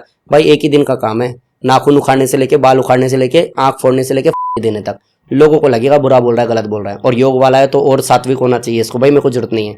जिसके घर की बेटी मरी है ना, वो बेचारे रह ही नहीं पा रहे। और उस पे से भी अभी मैंने वो ब्लैक एंड व्हाइट देखा, सुधीर चौधरी का जो आता है, लिटरली आप विश्वास करोगे, लोगों ने गूगल किया है कि कोलकाता गर्ल वीडियो, लोगों ने उस पर सर्च किया है कोलकाता गर्ल वीडियो।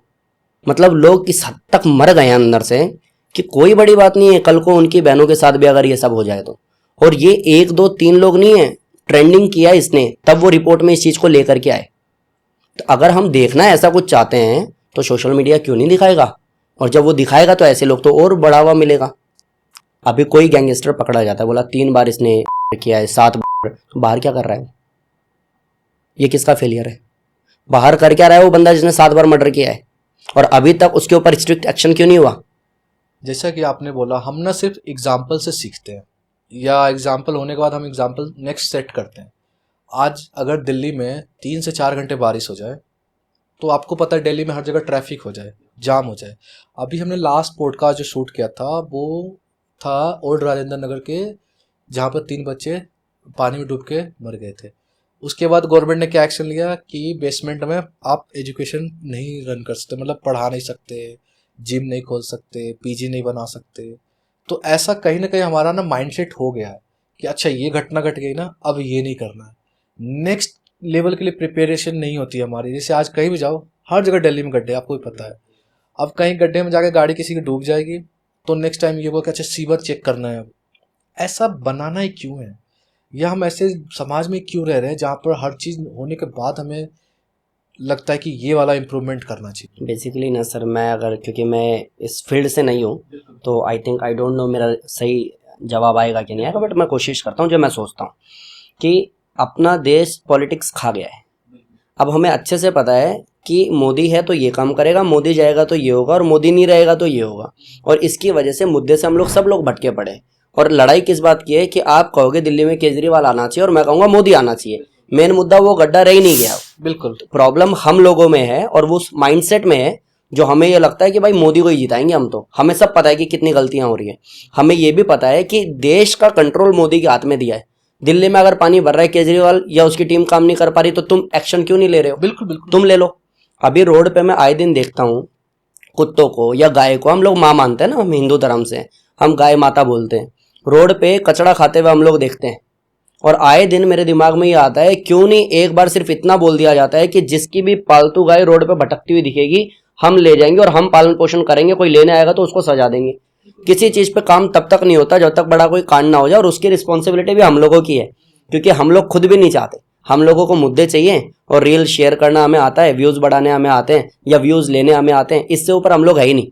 और मैं आपको लिटरली एक सच बात बोलूं, जब मैं छोटा था ना, तो जब कभी भी हमें गुरुकुल में सिखाया जाता था कि भारत माता, देश, ये सारी चीज़ें हम लोग बहुत रिस्पेक्ट करते हैं, हमारा सनातन धर्म बहुत पुराना, तो मुझे खुशी होती थी।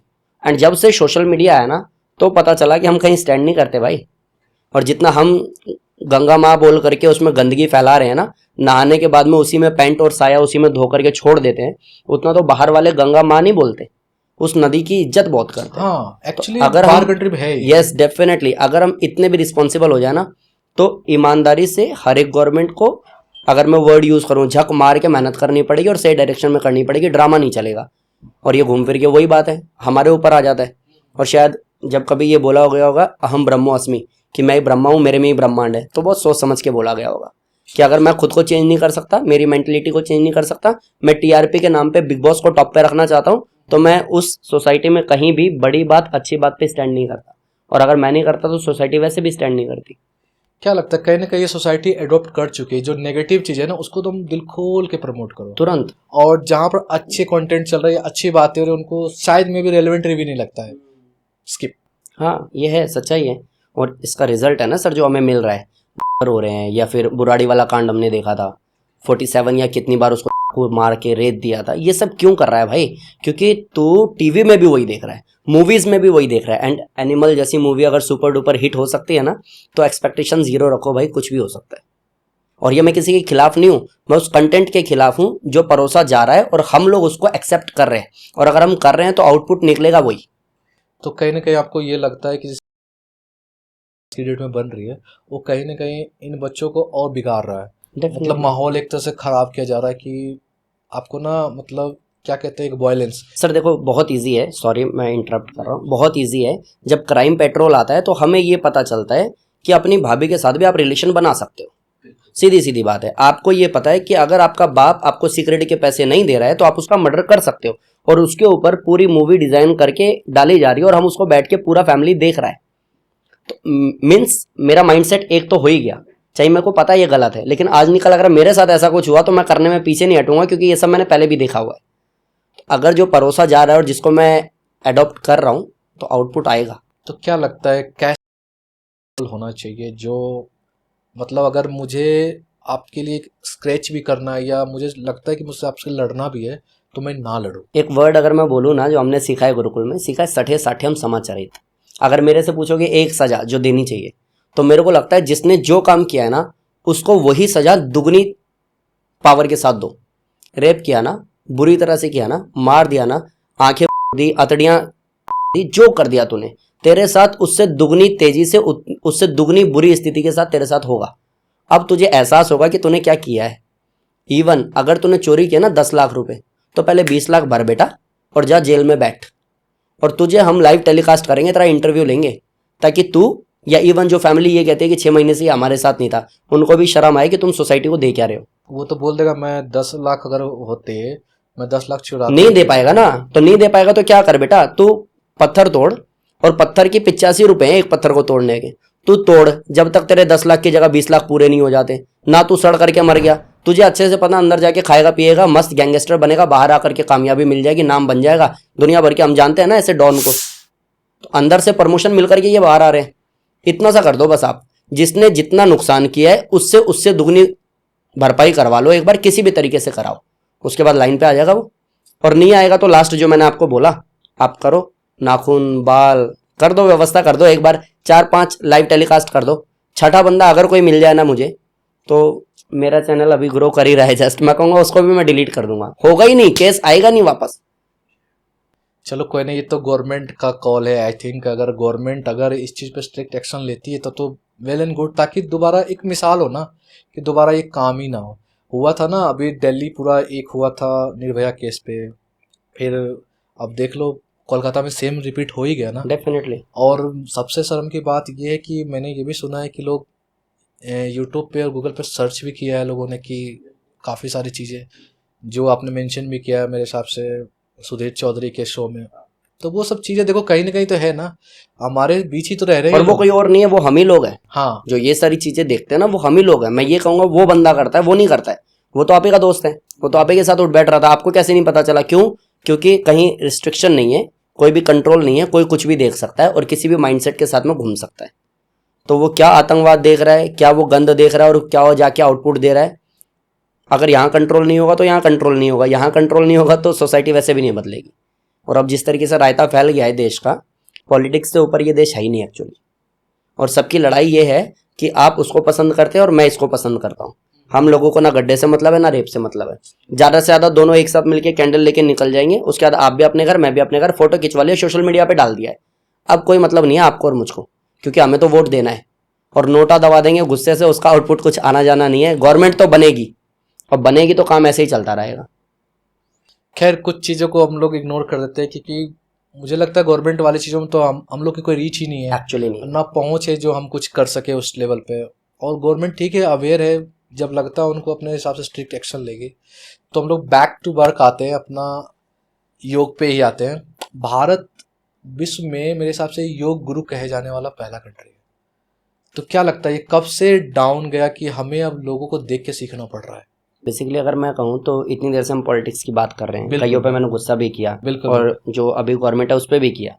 बट 2015 में जब योग दिवस आया, उससे पहले का जो योग था मेरे लिए पर्सनली, तो मेरी फैमिली को लोग, स्पेशली मेरी माँ को, ये कहा जाता था कि आपका बेटा हाथ पे चलता है, पेट घुमाता है, ये सर्कस में जोकर बनेगा।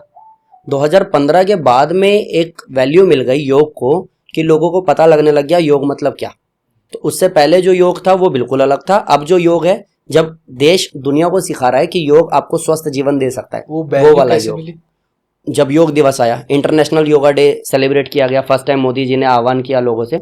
उसके बाद, उससे पहले योग मतलब बीमार लोगों को करने का एक तरीका, बस उसका ऊपर नीचे हाथ पैर कुछ भी नहीं। इवन योग पे मैं आपको एक चीज़ बताऊं कि मेरा एक स्टूडेंट था, तब मैंने नया नया शुरू किया था, 2013, 14, 15 मेरा स्ट्रगल टाइम था। तो मतलब एक कॉल आया और उन्होंने कॉल उठाया, मैं क्लास में हूँ, कॉल उठा के बोलते हैं भाई तेरे को करता हूँ कॉल, मैं जिम में हूँ। मैंने कहा सर आप योगा बोल दो। बोला योगा या तो यार लड़कियां करती हैं या फिर कोई बीमार करता है। तो 2015 के बाद ये चीज़ चेंज हो गई और अब योग को वैल्यू मिल गई। हाँ बीच में मिसिंग था, काफ़ी लंबे टाइम तक योग खो गया था। योग मतलब गवारों की करने की चीज़, या फिर योग मतलब जाओ हिमालय पे वहाँ बैठ के साधना करो। अब लोगों को समझ में आ गया अगर स्वस्थ रहना है तो योग जीवन शैली है, उसको अपनाना पड़ेगा, और लोग अपना रहे हैं, स्वस्थ हो रहे हैं। योग से किस किस टाइप की चीज़ें, मतलब एक अगर मतलब इंसान बनाना हो, आपको लगता है कि एक परफेक्ट इंसान बनाना तो क्या क्या फॉलो करे रूटीन में, मतलब हर चीज़ से लेके एक फूड, दिनचर्या, योग, इतना इतना समय करे तो वो एक परफेक्ट इंसान बन सकता है। बेसिकली मेरे गुरुजी कहते थे आप 1 घंटा योग करो, अगले 23 घंटे आपके खुद सुधर जाएंगे।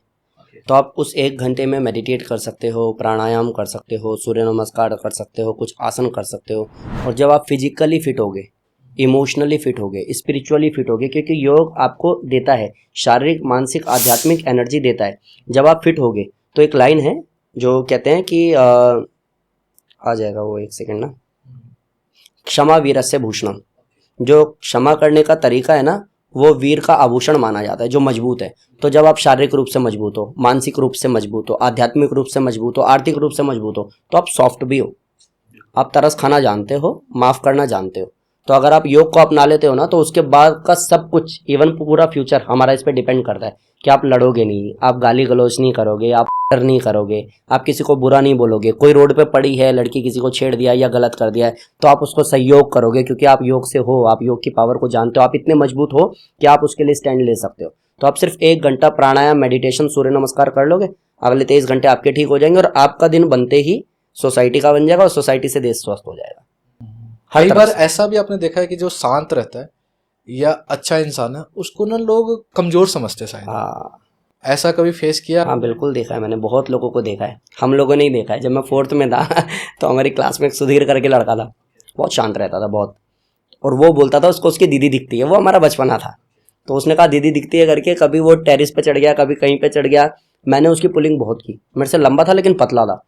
वो शांत इंसान ने एक घुसड़ मेरे को मार दिया, उसके बाद मेरी सांस रुक गई थी। ओके। तो ये शांत आप कह सकते हो कमजोर है, बट आई थिंक ये अंदर से कमजोर नहीं होते। ओके, तो वो कहीं ना कहीं डिफेंड कर सकता है। कर सकते हैं, हाँ। और कोई पशु पक्षी ही क्यों ना हो, अगर मैं कहूँ कि अगर मैं बिल्ली के बच्चे को भी छेड़ूंगा ना, तो बिल्ली पता है कि डंडा खाएगी, पिटेगी, भग जाएगी, लेकिन वो तब तो अटैक करेगी ही करेगी ना, पंजा मारेगी, दांत काटेगी, मेरे पे झपटेगी।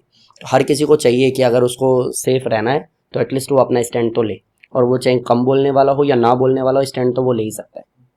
आज अगर योगा की बात किया जाए तो क्या हर स्कूल में ये प्रोवाइड हो रहा है, या आप कैंप भी लगाते हो या अप्रोच करते हो गवर्नमेंट से कि ऐसा कुछ सुविधा भी हो जो सारे स्कूल में हो और हर बच्चा इससे मतलब सीखे? मैं इसमें एक चीज़ कहना चाहूँगा कि योग अभी अगर मैं यहाँ बैठ के अगर ये बात करूँ तो योग पार्क में फ्री या निःशुल्क योग शिविर चल रहे हैं। पतंजलि हमेशा से निःशुल्क योग शिविर देता है, बहुत सारी ऐसी संस्थान है जो निःशुल्क करवा रही हैं, लेकिन वो योग और जो एक्चुअली में योग है वो में बहुत फ़र्क है। क्योंकि ऐसा क्या है कि मैं 20, 22, 25 दिन में किसी इंसान को बिल्कुल स्वस्थ कर दे रहा हूँ, और कोई 25 साल से योग कर रहा है आज भी बीमार है। निःशुल्क देना मैटर ही नहीं करता है, मैटर ये करता है कि जो आप दे रहे हो वो सही दे रहे हो क्या। क्योंकि मैं मेरा गुरु मानता हूँ स्वामी रामदेव जी को, मैं रिस्पेक्ट करता हूँ, मैं 8 साल उनके संस्थान में रहा हूँ, मेरे पास उनके साथ की फ़ोटो है, मैं उनके शिविर में गया हूँ, मैंने बहुत कुछ वहाँ से सीखा है। लेकिन एक चीज़ को मैं डिनाई करूँगा, उन्होंने ये कहा, अभी रिसेंट एक वीडियो आया था कि आप चलते चलते भी योग कर सकते हो, खड़े खड़े अनुलोम विलोम कर लो, मेट्रो में बैठे हो कपालभाति कर लो। योग अनुशासन मांगता है, अथा योग अनुशासनम। अगर आप अनुशासित नहीं हो, अगर आप मेंटली उससे कनेक्ट नहीं हो, तो योग आपको बेनिफिट नहीं देता है। तो आप किसको ये बोल रहे हो कि आप खड़े खड़े कपालभाति कर लो। तो मैं इस चीज़ पे उनके खिलाफ हूँ, क्योंकि मैंने जो योग देखा है, सीखा है, मे भी हो सकता है क्योंकि इसके पीछे एक पॉइंट ऑफ व्यू मेरे को उनका दिखा। जैसे अभी हम बात कर रहे थे, आपने कहा कि सर पता तो है योग ठीक है लेकिन टाइम नहीं है। हाँ। तो मे भी उन्होंने लोगों के लिए बोल दिया कि जो कुछ नहीं कर सकता भाई मेट्रो में बैठ के कपालभाति कर लो। लेकिन वो इतना गलत गया है मेरे हिसाब से कि जो शायद मेहनत कर रहा था ना, उसको भी पता है कि अब ड्राइविंग करते करते भी कपालभाति किया जा सकता है। ओके। और ये इतना हो रहा है, क्या हो रहा है? हो रहा है तो हो रहा है, वो कपालभाति में बिजी है ना वो। मेरे को ये लगता है कि जो योग बताया, सिखाया, दिखाया जा रहा है और जो बोला जाता है कि योग स्लो प्रोसेस है, मैं इन सब के खिलाफ हूँ। और मे भी हो सकता है कि योग वाले मेरे खिलाफ हों इस वजह से। एंड आप विश्वास करेंगे कि इतने सारे रिजल्ट्स के बाद भी कई सारे योग गुरु ने या योग टीचर ने या मेरे साथ के पहले जो इंस्ट्रक्टर रहे उन लोगों ने मुझे ब्लॉक किया हुआ। ओके। क्योंकि जिस तरीके की मैं लाइंस बोलता हूँ ना, योग स्लो प्रोसेस नहीं है, तो कंपटीशन बढ़ जाता है। क्योंकि वो 6 महीने की फीस यही बोल करके लेते हैं कि योगा स्लो प्रोसेस है जी, धीरे धीरे काम होगा। और मैं कहता हूँ 7 दिन में रिजल्ट नहीं आएगा तो आप छोड़ देना। तो इस वजह से मेरे खिलाफ है कि तू इतना ज़्यादा किसी को क्यों बताने में लगा पड़ा है कि बाद में तेरे ऊपर ही जोर आ जाए। बट मुझे ये लगता है कि जब तक मेरी सांस चल रही है मैं कोशिश करूंगा, और जब मैं कोशिश नहीं कर पाऊंगा तो मैं अकेला जाऊंगा, पार्क में बैठूंगा, खुद के लिए योग करूंगा। क्या कोई डॉक्टर आपका मतलब स्टूडेंट है? बहुत सारे हैं। ओके। तो कभी आपने उनको सजेस्ट किया, मतलब जो आप बीमारी बताते हो जैसे कैंसर की बता रहे थे कि योगा से भी कैंसर ठीक हो सकता है, थायराइड, बीपी, ये सब, तो कभी उन्होंने ऑब्जेक्शन किया क्या कि अगर इससे ठीक होगा तो मैं फिर डॉक्टर किस लिए? नहीं, मैंने स्टार्टिंग में बताया ना, इसमें पार्टीशन है। ओके। और आजकल तो डॉक्टर बहुत अच्छे हो गए हैं जो ये बोलते हैं कि देखो जी आपकी थेरेपी जो चल रही है, दवाई जो चल रही है, आप योग ज्वाइन कर लो। क्योंकि देखो सिंपल सी बात है, ब्रेन तक ऑक्सीजन सप्लाई मतलब शरीर में ताकत, और शरीर में ताकत होगी तो आप बीमारी से लड़ सकोगे। और खींचने में मुझे नहीं लगता कि इसमें कोई धर्म या कोई दूसरी संस्थान बीच में घुसती है। सांस आपकी आप जितना लंबा लोगे, मैं हमेशा एक लाइन बोलता हूँ, जितनी लंबी सांस होगी उतनी लंबी आयु होगी। तो अगर ये भरने से किसी को फायदा हो रहा है तो मुझे नहीं लगता कि कोई डॉक्टर, अगर वो लिटरली चाहता है कि उसका पेशेंट ठीक हो जाए, तो वो योग मना करेगा। और जो मना करते हैं या तो उनको नॉलेज नहीं है या फिर उनको पता है कि उनकी दुकान आज निकल बंद हो जाएगी, इसलिए वो चुप हो जाते हैं। ओके। आपने एक वीडियो में डाल रखा है शक्तिमान से रिलेटेड वीडियो, उसके पीछे का क्या तर्क है? बेसिकली मेरे को किसी ने बोला कि हम बैटमैन एंड ये वो, मैंने कहा भाई हम आते हैं शक्तिमान को, बचपन से देखा है, 90s के बच्चे हैं, और जब शक्तिमान आता था पक्के घर जाते थे हम लोग, क्लास चाहे आधे में छूट जाए और ट्यूशन वाली मैम आवाज़ देते रहे, कोई फर्क नहीं पड़ता, अब तो शक्तिमान आ गया। तो हम लोग वो बच्चे हैं। और हमने जो लाइन सुनी है, ये आत्मशक्ति है, दुनिया बदल सकती है, फूलों सी खिल सकती है, शोलों सी जल सकती है, होता है जब आदमी को इसका ज्ञान, क्या लाया वो शक्तिमान। इनर पावर जिसकी स्ट्रांग हो जाएगी, तो अरुणिमा सिन्हा, उसका पैर कट गया, उसको चलती ट्रेन से फेंक दिया, एथलीट थी, बास्केटबॉल खेलती थी, पैर कटने के बाद जब लोग ये बात कर रहे थे मीडिया में कि ट्रेन से, चलती ट्रेन से इसलिए कूद गई कि टिकट नहीं थी, कोई ये बात कर रहा था कि अब तो इसकी शादी नहीं होगी, लड़की है, क्या करेगी अब। उस समय वो लड़की बेड पे पड़े पड़े हॉस्पिटल में ये सर्च कर रही थी कि एवरेस्ट चढ़ना कैसे है बिना पैर के।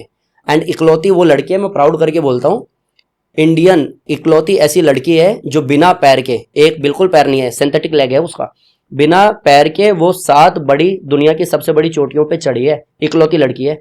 और ये इनर पावर की ताकत है। आई थिंक क्लैपिंग होनी चाहिए। हाँ बिल्कुल होनी चाहिए। और वो अभी लोगों को मोटिवेट करती है।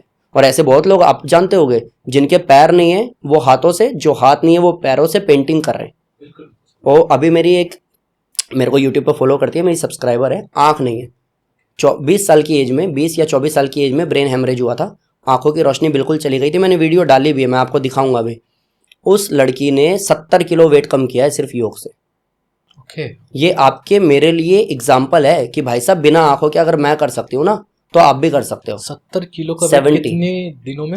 ये 1-1.5 साल का आई थिंक टाइम पीरियड रहा होगा, लेकिन 1-1.5 साल में 70 किलो उस लड़की ने, जिसको वॉक भी मनाया, भैया रोड पे कहाँ जाओगे आप। और यूपी के एक छोटे से गाँव से है वो, मैं आपको रिकॉर्डिंग सुनाऊंगा, मेरे को वॉइस रिकॉर्डिंग करके भेज रही है कि सर ये चीज़ें चेंज हो गई, और जब से योग शुरू किया और आपकी बातें सुनी है तब से तो लाइफ चेंज हो गई है। तो वो वीडियो कैसे देखते हैं आपके? इंस्टाग्राम के थ्रू? यूट्यूब पे मैं आपको दिखाऊंगा। एक्चुअली सर जब मैंने बताया था अपने फ्रेंड में कि योगा टीचर है जो मेरे गेस्ट है, तो मेरा एक फ्रेंड है शिवम गुप्ता, अमर उजाला कंपनी में जॉब करता है, उन्होंने स्पेशली आपके लिए क्वेश्चन दिया। वो कहते हैं कि जब मैं क्लास ज्वाइन करता हूँ, क्लास में तो मुझे सिखा देते कि कैसे कैसे क्या करना है, उसके बाद मैं सही कर रहा हूँ या गलत कर रहा हूँ वो मुझे समझ में नहीं आता है। उनको क्या सजेस्ट करना चाहते हैं? बेसिकली मेरे से भी कई लोग पूछते हैं कि सर कितने महीने का कोर्स है। एक्चुअली योग लाइफ स्टाइल है, योग कोर्स नहीं है। अगर आप मेरे से ये क्वेश्चन करते हो कि सर कितने महीने खाना लगातार खाना पड़ेगा, तो भाई जब तक आपको जिंदा रहना तब तक खाना पड़ेगा। और अगर हेल्दी लाइफ चाहिए तो आपको योग करना चाहिए। डजंट मैटर आप मेरे पास कर रहे हो या सीखने के बाद खुद से कर रहे हो, बट अगर सही डायरेक्शन में कर रहे हो तो रिजल्ट आना ही है, और ये हमेशा करना चाहिए, क्योंकि योग जीवन शैली है, योग लाइफ स्टाइल है। तो उनको मैं यही बोलूँ कि इसको फॉलो करो आप, एटलीस्ट जितना सीखा है। हाँ, इन शॉर्ट अगर आपने जितना सीखा है उसमें अगर अनुलोम विलोम आपको सिखाया गया है, अगर कपालभाति सिखाया गया है और सूर्य नमस्कार सिखाया गया है, तो इन 3 के अलावा 84 लाख आसन हैं, आपको एक भी आसन करने की जरूरत नहीं है। इन 3 से आप परमानेंट स्वस्थ रह सकते हो। ओके, तो सर मुझे 2-4 ऐसे एक्सरसाइज बता दो या योग बता दो जिससे ना मैं हमेशा फिट रहूं, और मैं चाहता हूं जो भी इस पॉडकास्ट को देखे ना वो परफेक्ट रहे। मैं हमेशा बोलता हूँ सबको, और बहुत चिल्ला चिल्ला के बोलता हूँ, कई बार ना मेरे दिमाग की नस दुख जाती है। अगर आप अनुलोम विलोम सीख लेते हो तो आप इमोशनली, स्पिरिचुअली, इंटरनली, मेंटली बहुत स्ट्रांग हो जाओगे। और अगर आप सूर्य नमस्कार सीख लेते हो तो दुनिया की ऐसी हर एक बीमारी जो एक्सरसाइज न करने के कारण होती है उसका अकेला इलाज है सूर्य नमस्कार। अब अगर आप ये कहते हो कि सर सूर्य नमस्कार सब कर सकते हैं क्या, तो नहीं। जिन लोगों का नी रिप्लेसमेंट डॉक्टर ने बोल दिया है, जिनको कोई बड़ी इंजरी है, वो सिर्फ अनुलोम विलोम करो, पहले रिकवर करो, और जब आप ठीक हो जाओगे तो फिर सूर्य नमस्कार करो। आपको वेट लॉस करना है, आपको हाइट इंक्रीज करनी है, आपको स्टेमिना बिल्डअप करना है, आपको कोई भी बीमारी ऐसी जो एक्सरसाइज न करने के कारण हो गई है, लाइक पीसीओडी, थायराइड, शुगर, इन सब पे अकेला कंट्रोल करता है विदिन 7 डेज सूर्य नमस्कार, अगर आप सही से करते हो तो। और मेरी अनुलोम विलोम की वीडियो और सूर्य नमस्कार की वीडियो मैंने डाली हुई है विदाउट कट, आप उसमें देख सकते हैं। अनकट वीडियो करके आएगा, सूर्य नमस्कार बाई मनमोहन योगी, अनुलोम विलोम बाई मनमोहन योगी, और वो मैंने फ्री ऑफ कॉस्ट यूट्यूब पे डाली हुई है। लोग कर रहे हैं, लोग फायदा उठा रहे हैं, और कमेंट सेक्शन में लोगों ने लिखा है जो उनको बेनिफिट्स हुए। ओके, तो मतलब डायरेक्ट जाना है उनको, कुछ सब्सक्रिप्शन मॉडल ऐसा नहीं है कि वहाँ सब्सक्रिप्शन कराना है फिर? नहीं, बिल्कुल नहीं। यूट्यूब पे जितनी भी वीडियोस मैं डाल रहा हूँ वो फ्री फॉर ऑल है, आप जाओ देखो और आपको फायदा होगा ही। अगर फायदा नहीं होगा तो मैं इतना दम रखता हूँ कि मैं मेरा चैनल डिलीट कर सकता हूँ। एक्चुअली मेन जो मुझे लगता है हमारे आज के जनरेशन में सबसे बड़ा जो इशू है ना, फैट का इशू है। तो सर फैट इशू क्या एक चैलेंज के तौर पे लेना चाहिए, जैसे 45 डेज या 365 डेज, या एक रेगुलर मेंटेन करने के लिए भी कुछ हम प्रक्रिया कर सकते हैं? बेसिकली मैंने अभी कुछ दिन पहले एक आर्टिकल देखा तो मेरे को पता चला कि दुनिया की, इंडिया की नहीं, दुनिया की सबसे बड़ी इंडस्ट्री है वेलनेस सेंटर में वेट लॉस। हर एक जिम, हर एक वेलनेस सेंटर, हर एक एरोबिक सेंटर, हर एक योगा सेंटर वेट लॉस कराने में लगा और वेट लॉस कर ही नहीं पा रहा है। ज़्यादातर जगह आप देखो 5% ऐसे लोग हैं जिनको देख करके आप एडमिशन लेते हो, और वो 5% लोगों की ही फोटो जगह जगह पब्लिश होती है, लेकिन आप रिजल्ट नहीं निकाल पाते हो। तो मेरा मानना ये है, आप 30 दिन करो, 45 दिन करो या 365 दिन करो, आप एक बार रिजल्ट निकालो, एक सही इंसान के पास जाओ, रिजल्ट निकालने के बाद हक से उस रिजल्ट को अपने पास में रोको। मैं हमेशा बोलता हूँ, मेरा एक स्लोगन है, जब तक जिएंगे स्वस्थ जिएंगे, जब जाएंगे तो स्वस्थ जाएंगे। इस हक के साथ अगर मेहनत कर लोगे तो पूरी लाइफ करो या 35 दिन करो, कोई फर्क नहीं पड़ता, आप हमेशा स्वस्थ रहोगे। एक मिनिमम फीस क्या होता है सर, अगर योगा क्लास कोई ज्वाइन करना चाहता है? बेसिकली अगर मैं मेरी कहूँ तो मेरी फीस तो 2500 है। मेरे पास एक ऐसे कॉल आया था किसी जानकार का कि सर मैं भी सेंटर शुरू कर रहा हूँ तो आजकल फीस क्या रखी हुई है। मैंने कहा सर ऐसा मैं मार्केट नहीं बनाता और मुझे बिल्कुल नहीं पता है। सिर्फ मैं जितने सालों से मेहनत कर रहा हूँ, जो भी मेरे आसपास मेरा क्राउड है, जो भी मेरे एम्प्लॉयज़ हैं, उनका जो मैं खर्चा निकाल सकता हूँ वो इस अमाउंट से निकाल सकता हूँ। नहीं तो सांस लेना, इसके पीछे कोई पैसा लगना नहीं चाहिए कायदे से। बट जब आप ही सर्वाइव नहीं कर पाओगे, मेन मार्केट में मेन रोड पे आपने सेंटर खोला हुआ है, आप ही वहाँ का रेंट नहीं दे पाओगे तो आप करा भी नहीं पाओगे। तो मेरा फीस उस बेस पे डिसाइड किया हुआ है। नहीं तो योगा बिल्कुल फ्री है, आप यूट्यूब से जाओ, वीडियो देखो, मेहनत करो, मैं आपको 7 दिन 10 दिन मैक्सिमम 1 महीने में रिजल्ट वहाँ भी दे सकता हूँ और बिल्कुल फ्री में दे सकता हूँ। तो आप क्या सजेस्ट करते हैं, योग करना चाहिए या मेडिक्लेम भी साथ में रखें? क्योंकि कई लोगों का ये सोच होता है ना कि मैं अगर 25-30 हज़ार रुपये योगा में भी दे रहा हूँ तो मैं एक मेडिक्लेम लेता हूँ जिसमें मैं कवर करूँगा, अगर बीमार हुआ तो मैं डॉक्टर के पास जाऊँगा, इलाज फ्री। ये 25-30 हज़ार साल का बोल रहे हो ना? हाँ ठीक है, क्योंकि हमारी फीस 25,000 2500 है। तो बेसिकली क्या है, मैं आपको बताता हूँ कि एक लाइन हम लोगों ने पढ़ी है, हमारा शास्त्र बोलता है, शरीर व्याधियस्य मंदिरम, शरीर बीमारी का घर है, किसी को कभी भी हो सकता है। मैंने एक वीडियो भी डाली थी कि आप मेडिक्लेम लेते हो, योग नहीं करते हो, यानी कि आप चाहते हो कि आप बीमार पड़ो। कुछ कंट्रडिक्शन आ जाता है अपनी खुद की वीडियोस में, अपनी बातों में। बट अगर मैं उसको थोड़ा सा क्लियर करूँ तो मैं इतना सा कहूँगा कि मेडिक्लेम रखो, क्योंकि शरीर व्याधियस्य मंदिरम, कभी भी बीमारी आ सकती है, व्याधियों का मंदिर शरीर है।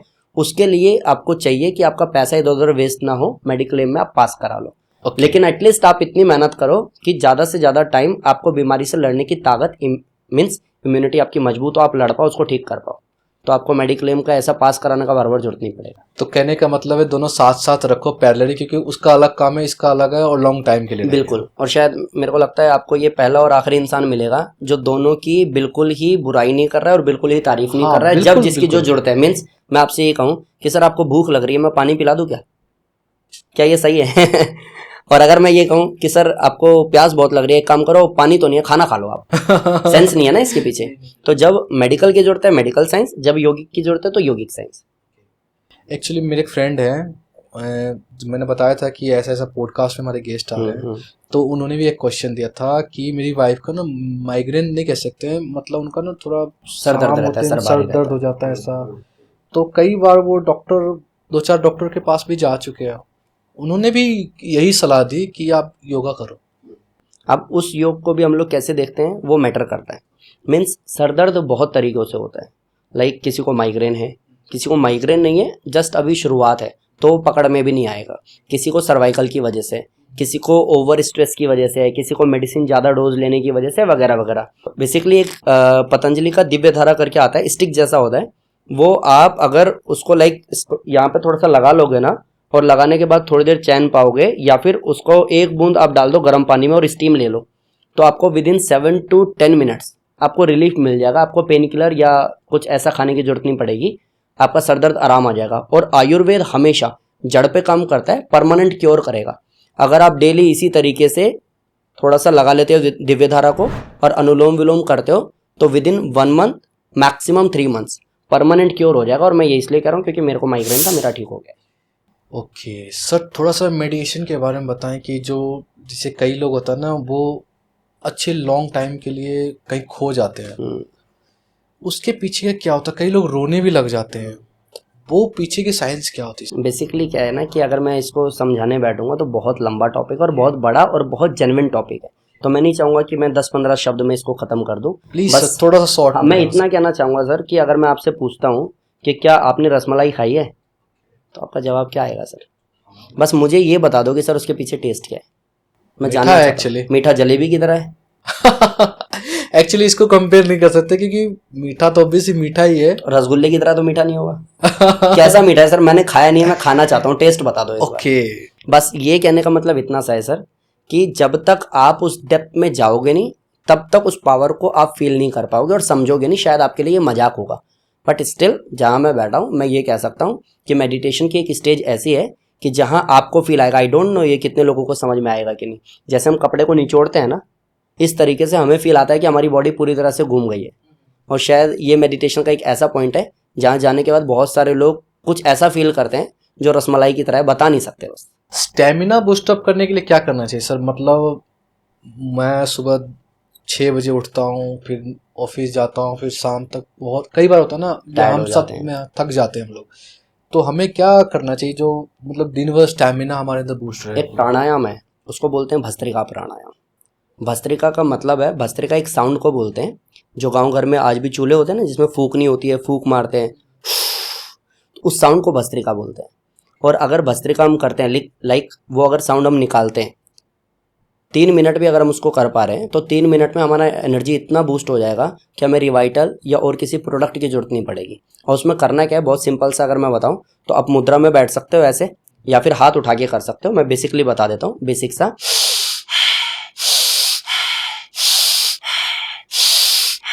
अगर ऐसा भी 3 मिनट आप करते हो, इस 3 मिनट में जिस तरीके से एनर्जी आपकी पूरे दिन में कन्वर्ट होगी, इवन रात को आप डीप स्लीप में जाओगे, उसकी वजह से जो सर्कल घूमेगा पूरे दिन फेस पे ग्लो और लाइट फील करोगे और एनर्जी से भरे रहोगे। अगर 3 मिनट भी इसको करना शुरू करते हो डेली। भस्त्रिका प्राणायाम की पावर ही यही है कि भस्त्रिका आपकी एनर्जी को बूस्ट करता है, उसका दूसरा कोई काम नहीं है। आप कहोगे पेन को हील करता है, मैं कहूँगा नहीं, एनर्जी बूस्ट करता है। बस एनर्जी बूस्ट हो जाएगी तो बाकी सारी चीज़ों पर आप काम कर पाओगे।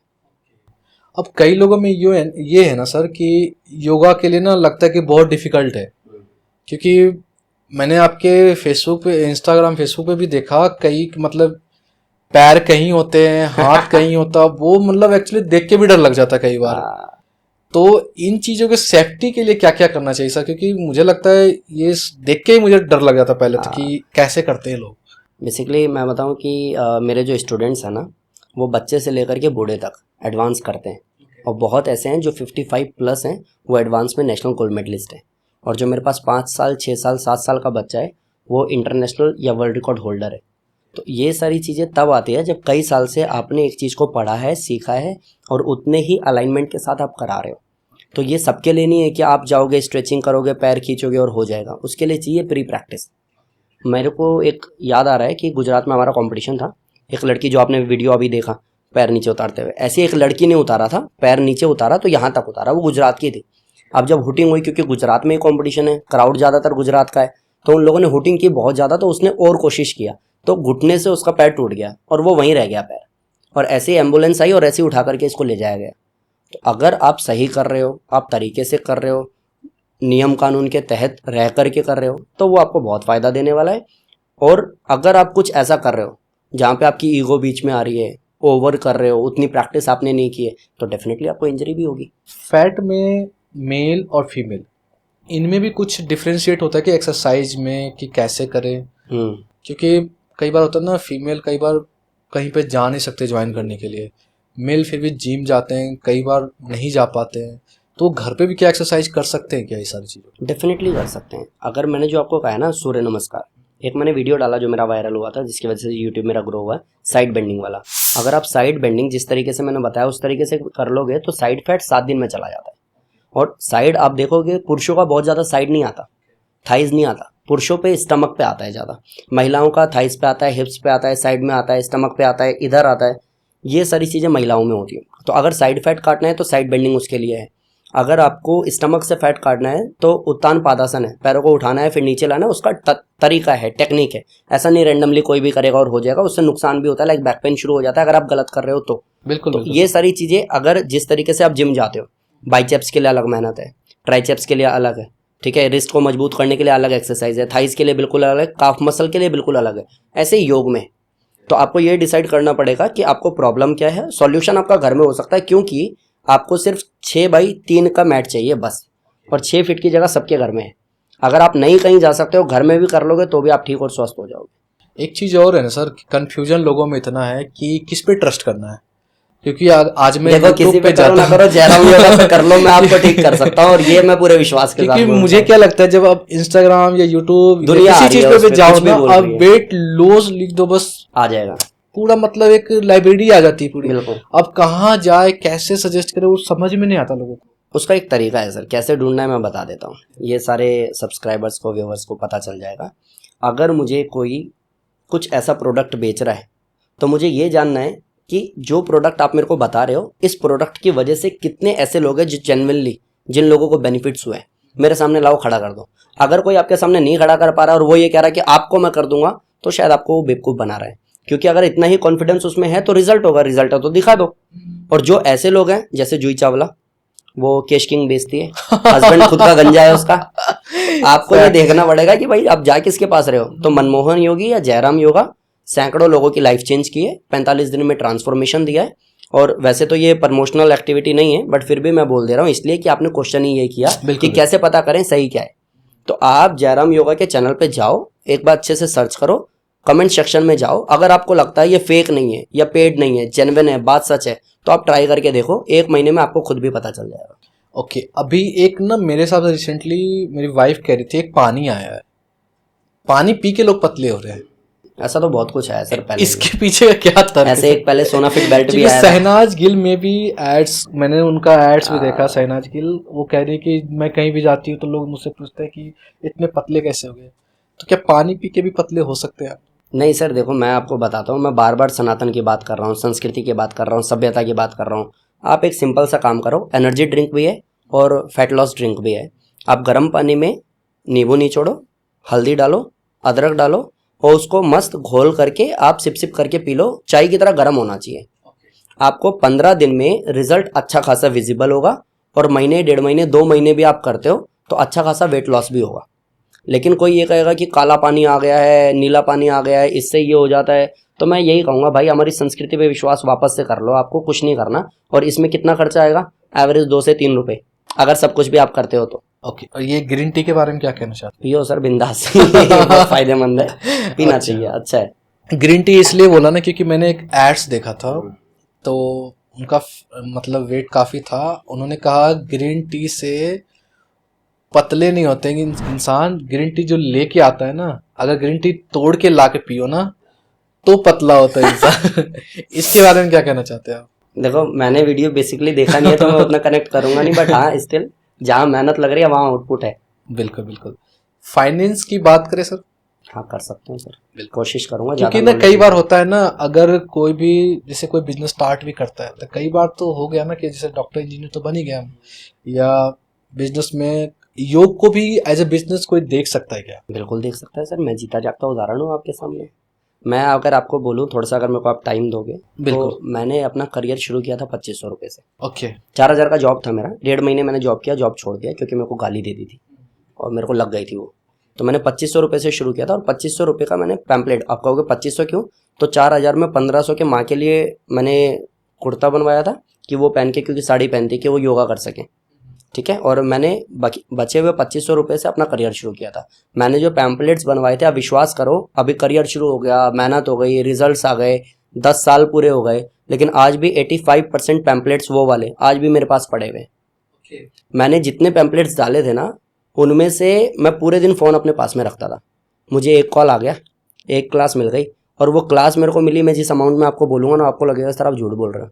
मेरी जो टीचर अभी लेते हैं ना, उससे भी 3 गुना कम फीस में मैंने हाँ भर दिया था। वैसे मान लेंगे हम लोग, आप बताइए। हाँ कि सर क्लास मिल जाए बस, मुझे, मेरे को क्लास करानी है। और जब मैं गया तो चैलेंजेस मैंने बहुत फेस किए हैं, नो डाउट, लेकिन जो मेरे को क्लास मिली है, जो मैंने रिजल्ट दिया है, उस क्लास से मेरे को क्लास मिली है। कोई कहेगा पब्लिसिटी करनी पड़ती है क्या, माउथ टू माउथ से अच्छा कुछ है ही नहीं, और मेरे साथ वही हुआ। मैं दिल्ली पुलिस में उस समय सब इंस्पेक्टर थी मैम, उनको मैं कराता था, और 2015 में योगा डे अभी लॉन्च ही हुआ था, तो उन्होंने बोला दिल्ली पुलिस को करा दोगे क्या आप? मैंने कहा करा दूंगा मैम। बोला सरकारी काम है, पैसे वैसे नहीं देंगे वो। ओके। मैंने कहा जी मैम, आप ना मेरे को बस उठा करके उधर बिठा दो, जब मेरे को देख लेंगे ना सैकड़ों लोग, तो उनको पता चल जाएगा मैं क्या हूँ। एंड मैंने करा दिया उनको, दिल्ली पुलिस में गया, योगा डे पे मैंने करा दिया। उसके बाद मेरे को लगभग 1.5 महीने बाद कॉल आया कि सर आप दिल्ली पुलिस के योगा टीचर बनेंगे क्या? अगर ठीक है जी, ये हो गया बढ़िया काम। अब वहाँ से जो मेरी वीडियो बनी, वहाँ से जो लोगों ने मुझे जाना, वहाँ से जो पहचान बनी, तो जो मैंने आपको शुरू में बोला दाढ़ी नहीं थी, विश्वास नहीं करते थे, वहाँ से ट्रस्ट बिल्ड हो गया कि इस बंदे के पास क्राउड है। और उस समय मेरे ही दोस्त योग दिवस पे योग कराने के 500, 700, 1000 रुपये लेते थे, मैंने फ्री कराया, क्योंकि मुझे पता था जो प्रोडक्ट मैं लेकर के जा रहा हूँ उसमें बहुत पावर है, बाद में काम अपने आप आ जाएगा।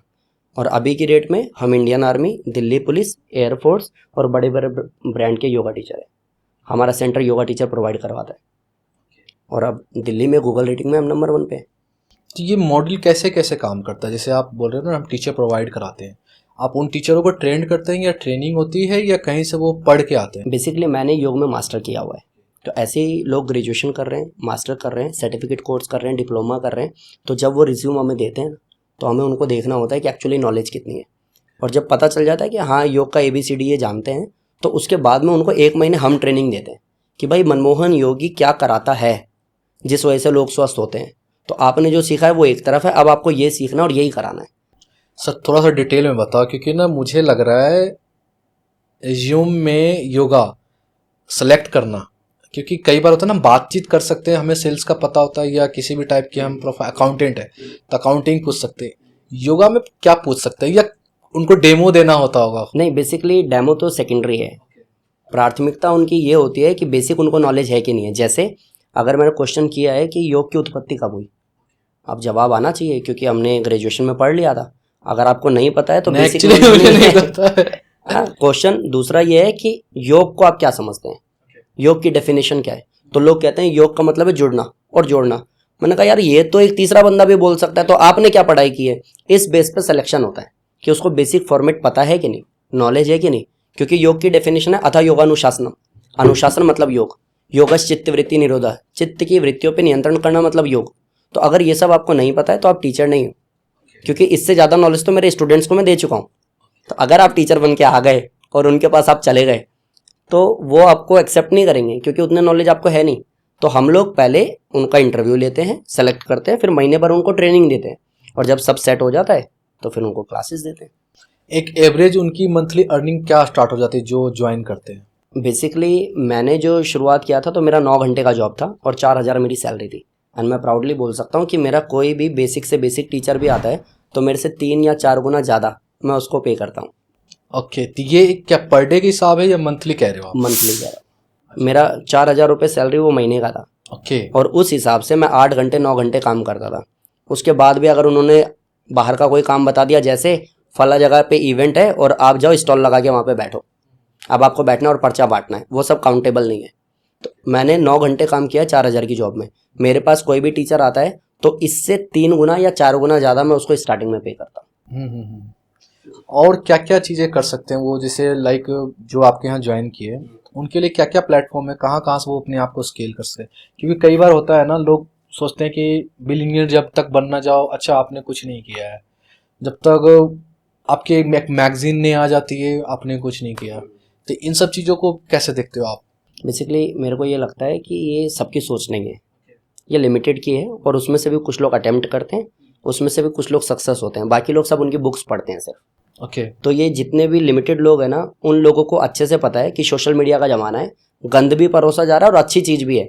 तो वो पढ़ेगा, सीखेगा, अपने ऊपर काम करेगा और इस हद तक डेवलप करेगा कि जिसको वो अपना गुरु मानता है उसी के साथ बैठ करके पॉडकास्ट भी शूट कर रहा होगा। और ऐसे बहुत सारे एग्जाम्पल हम लोगों ने हाल ही में देखे भी। बिल्कुल बिल्कुल। कि वो ये कहते हैं कि सर आपकी वीडियो हम देखते थे और आज आपके साथ बैठे, ये हमारा सौभाग्य है। तो सौभाग्य से ज़्यादा ज़रूरी ये है कि जब आपको फ्री में मिल रहा है गंद और फ्री में मिल रहा है अच्छा, तो आप क्या एक्सेप्ट कर रहे हो और कितना काम कर रहे हो, कितना चेंज कर रहे हो, उस पर सारी चीज़ें डिपेंड करती हैं। बट अगर मैं मेरी बोलूँ तो 2500 से शुरू करके आज जो भी मैं कमा रहा हूँ, नाम, पैसा, रिस्पेक्ट, वो इतनी है कि मैं जॉब में कभी भी अचीव नहीं कर पाता। और आपको सुन के थोड़ा सा अजीब लगेगा, हम लोग जब गुरुकुल में थे 2012-13 की बात है, तो एक थाली आती थी 30 रुपए की, 2 थाली आती थी 60 रुपए की। कैलकुलेट करोगे एक दिन का कितना हो गया, 3 बार खाया एक इंसान ने, तो 20-20 करके 30-30 करके 90 हो गए, 90 मेरे हो गए, 90 उनके, एवरेज 100 मानते हैं, 200 रुपये 2 जनों के, महीने का 6,000। अब जिसके घर से पैसा ही 4500 या 5,000 आ रहा है, वो 6,000 कैसे निकालेगा?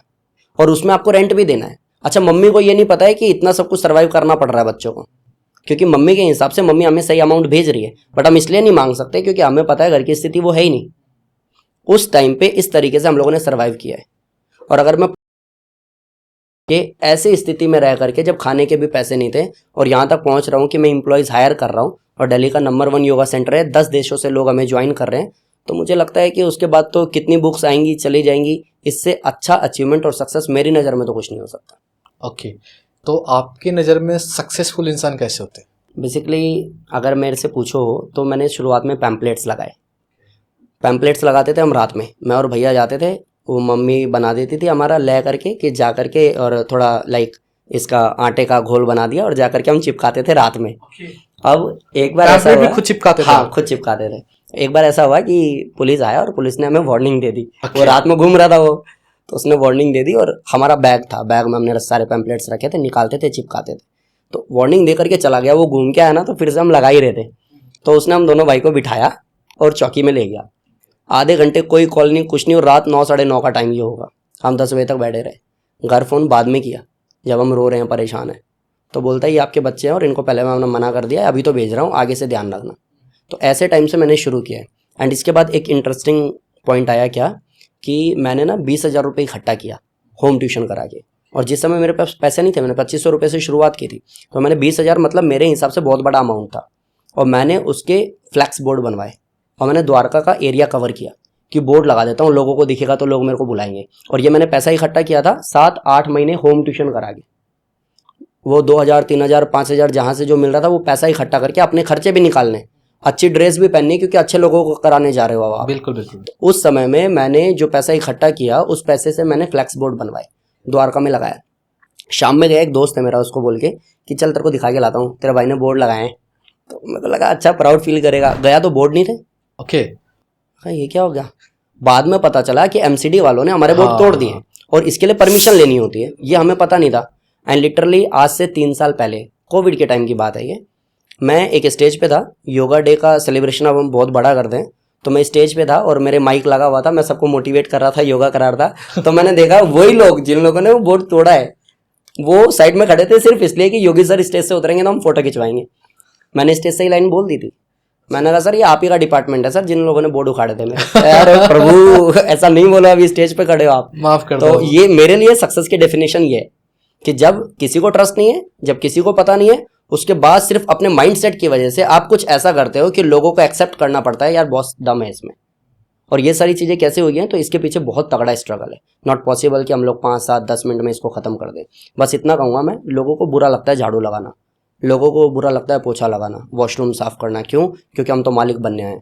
मैंने अपने सेंटर में झाड़ू भी लगाया है, पोछा भी लगाया, और जब स्टूडेंट्स चले जाते थे तो वॉशरूम भी साफ़ करता था।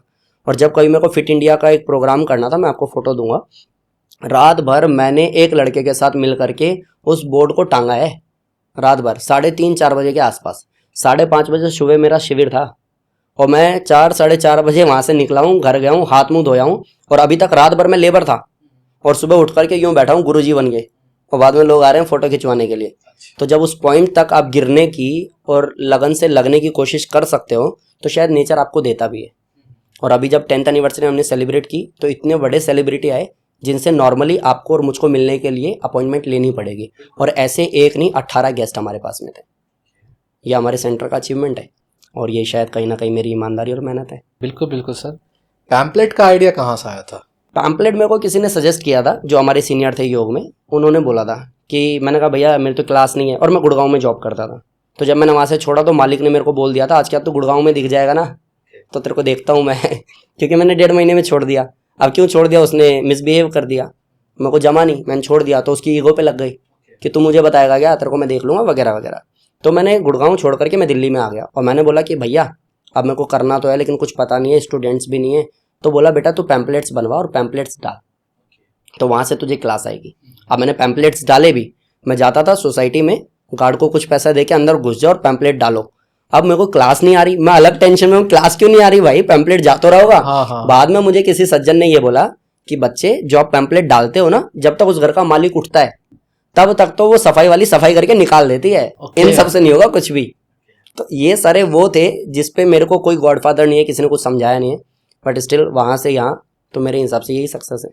तो कुछ ऐसा नहीं लगा उस टाइम कि कोई एड एजेंसी हायर कर लो जो सजेस्ट करे, या बजट नहीं था उस टाइम? सर बजट ही नहीं था सर, वो जितना पैसा पैम्पलेट में लगाया वहाँ खत्म हो गया, बाद में जब बोर्ड में लगाया वहाँ खत्म हो गया। आप विश्वास करोगे 7 बार मेरा योगा सेंटर बंद हुआ है, 7 बार। 5वीं बार मेरा योगा सेंटर सिर्फ इसलिए बंद हुआ कि मेरा रोड एक्सीडेंट हो गया था, मैं बेड पे आ गया था, 9 महीने में बेड पे था। एंड कमाल की बात यह है कि जिन स्टूडेंट्स के लिए मैं इतनी मेहनत कर रहा था, कॉल नहीं आई मेरे पास कि आप जीवित हो कि नहीं हो। ये लाइफ की रियलिटी है सर। मेरे को किसी ने ये बोला कि वो तेरे स्टूडेंट नहीं है भाई, वो कस्टमर है, और कस्टमर अपने बाप का भी नहीं होता। मेरे को ये लाइन किसी ने बोली थी।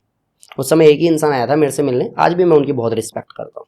ये तो कोई नहीं आया, किसी ने नहीं पूछा। हाँ 2-3 कॉल्स आई, वो इसलिए कि जो अमाउंट हमने आपको पे किया है वो रिफंड होगा या एडजस्ट होगा। अब मैं उस समय बेड पे था, तो मैं समझता हूँ इस चीज़ को, इस स्ट्रगल को, बट आई थिंक आप देख पा रहे होगे कि मैं क्या कहना चाह रहा हूँ। और कई बार होता है ना, हम जहाँ पे एज ए कस्टमर कई बार होता है लगाव हो जाता है, जैसे योगा हो गया या जिम हो गया, ये ऐसी जगह है ना जहाँ ये ट्यूशंस हो गए, यहाँ पर ना अपना पर्सनली भी कनेक्ट हो जाता है। कई बार होता है कि सिचुएशन देख के भी हमें बात करनी चाहिए कि नहीं ठीक है, अभी मे भी फाइनेंशियली कह लो, और सामने बंदा फिजिकली प्रॉब्लम में भी है, तब भी हम जाके अगर सिर्फ पैसे से कनेक्ट करते तो कहीं ना कहीं वही है, डायरेक्ट क्लाइंट और मतलब कंज्यूमर वाले ही रिलेशन रहता है। हाँ, और ये इस लेवल का है सर कि 2020 में मेरे फादर एक्सपायर हुए। 2020 में फादर एक्सपायर हुए तो उससे 1 महीने पहले से मैंने सेंटर बंद किया हुआ था, क्योंकि वो वेंटिलेटर पे था और हॉस्पिटलाइज थे। तो उस समय मुझे किसी का कॉल आया, अब किसका आया वो अभी मेरी जानकारी में और टच में भी है, तो मैं नहीं बोलना चाहूँगा, बट कॉल आया। तो कॉल करके उन्होंने ये नहीं बोला कि आपके पिताजी कैसे हैं, उन्होंने कहा सर जी पर्सनल और प्रोफेशनल में बहुत फ़र्क है, आपके क्लाइंट ख़राब हो रहे हैं, बिगड़ रहे हैं, और बाहर जा कर के ये बातें हो रही हैं कि सेंटर पिछले 1 महीने से बंद है, तो एटलीस्ट आप सेंटर तो खोल ही दो। और जिस दिन उनका कॉल आया था उसके दूसरे दिन होकर के मेरे फादर एक्सपायर हो गए थे। तो मैं ये समझ सकता हूँ कि आप किस लेवल तक जा कर के रिजल्ट दे सकते हो और लोग किस लेवल तक जा कर के आपको नीचे गिरा सकते हैं, वो आप सोच ही नहीं सकते हो। और मेरे को कभी कोई ये बोलता है ना कि अगर ऐसा बोलेगा तो बुरा लगेगा, मैं कहता हूँ नहीं यार, अब क्यों लगेगा, इतना कुछ बिता लिया 10 सालों में, तो अब क्यों बुरा लगेगा, नहीं लगेगा। बट स्टिल जब तक मैं जीवित हूँ, एक लाइन है, आप कहते हो सक्सेस क्या है या मोटिवेशन आपके लिए क्या है, एक लाइन है जो मैंने 2013 में सुनी थी, तब जब किल्लत थी मेरे साथ, कि अपने देश में हर साल 2 करोड़ लोग पैदा होते हैं, मर जाते हैं, जिन्हें कोई जानता पहचानता नहीं, उनके दोस्त पड़ोसी रिश्तेदार के अलावा, कि इस नाम का कोई व्यक्ति इस दुनिया में आया भी था या नहीं।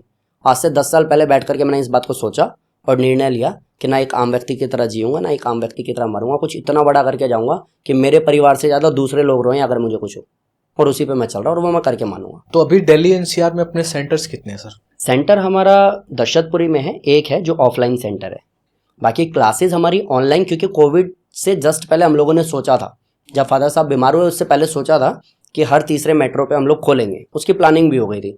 लेकिन जब कोविड आया तो पता चला कि आप कितना भी खोल लोगे, एक टाइम बाद अगर कुछ ऐसा फिर से पेंडेमिक आया तो आप फंस जाओगे, सब जगह पे नहीं कर सकते, सब जगह रेंट नहीं दे सकते। बिल्कुल तो बिल्कुल। इसलिए हम लोगों को ऑनलाइन शिफ्ट होना पड़ा, और ऑनलाइन में भी दिक्कतें आई। मैं ये नहीं कहूँगा कि बहुत अच्छा चल गया, शुरू में इतनी दिक्कतें आई कि हमें बंद भी करना पड़ा। लेकिन आज के डेट में 10 देशों से लोग कर रहे हैं, फ़ायदा उठा रहे हैं, ठीक हो रहे हैं।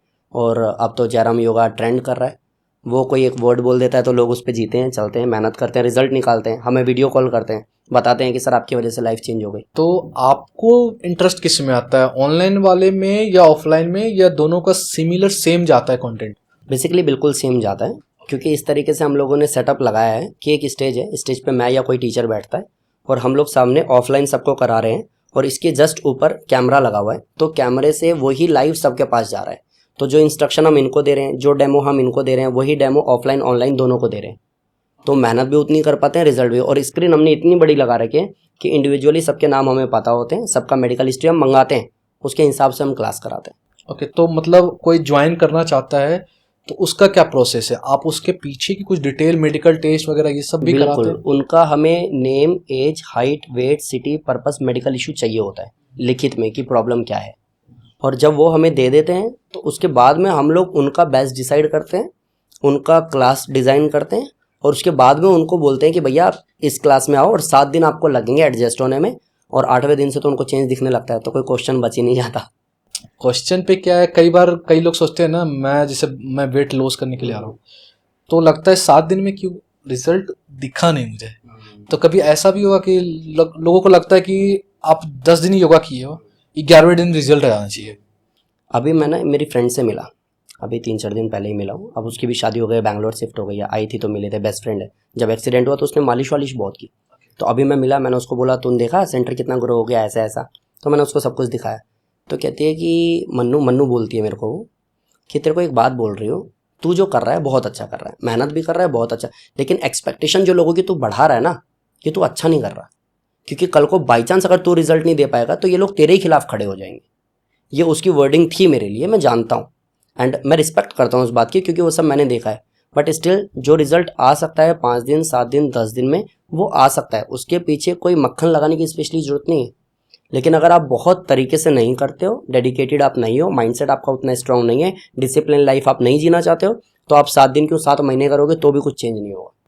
ओके, तो क्या लगता है इसमें कितना स्ट्रिक्ट होना पड़ता है? जिसे मैंने बताया, जिसे आपसे कई बड़े बड़े भी होते हैं, मतलब फादर दादाजी के एज, हर टाइप के होते हैं जो योगा क्लास में होते हैं, उनके साथ भी सेम स्ट्रिक्ट रहते हो आप? सबके साथ। अभी मैंने मेरी माँ का पॉडकास्ट किया था, ओके। मैंने उनसे क्वेश्चन किया कि आज तक कभी भी क्लास में आपको माँ वाला फील दिया है मैंने? तो कहते हैं नहीं, आपने तो खूब डांटा है। तो अगर मैं क्लास के टाइम पे मेरी माँ का भी नहीं हूँ, मेरी वाइफ का भी नहीं हूँ, मेरे घर के बच्चों का भी नहीं हूँ, तो शायद मैं किसी का नहीं हूँ। हाँ, रिजल्ट आ जाएगा तो वो लोग वो रिस्पेक्ट देंगे जो कहीं ना कहीं मैं डिजर्व करता हूँ। तो मैं थोड़ा सा, और ऐसा नहीं है कि सिर्फ मैं स्ट्रिक्ट हूँ, मैं मस्ती करता हूँ, मैं कॉमेडी करता हूँ, क्लास में हम लोग म्यूज़िक के साथ में योग करते हैं, ये भी फॉर्मेट बिल्कुल अलग है और बिल्कुल नया है, बिल्कुल यूनिक है। तो इस तरीके से क्लास डिज़ाइन की है कि 1 घंटे मेहनत के बाद में उन लोगों का आउटपुट यही आता है कि सर आज मज़ा आ गया।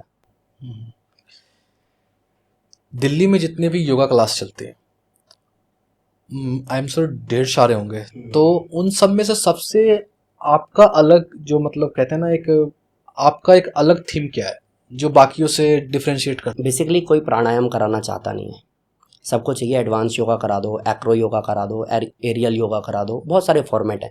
अब तो स्विमिंग पूल योगा भी शुरू हो गया है, आजकल नया आया एक बियर योगा, बियर पीते पीते लोग योग कर रहे हैं। है? ये कैसे होता है? ड्रामा है सिर्फ। ओके। तो ऐसे बहुत सारे ड्रामे ऑलरेडी मार्केट में हैं।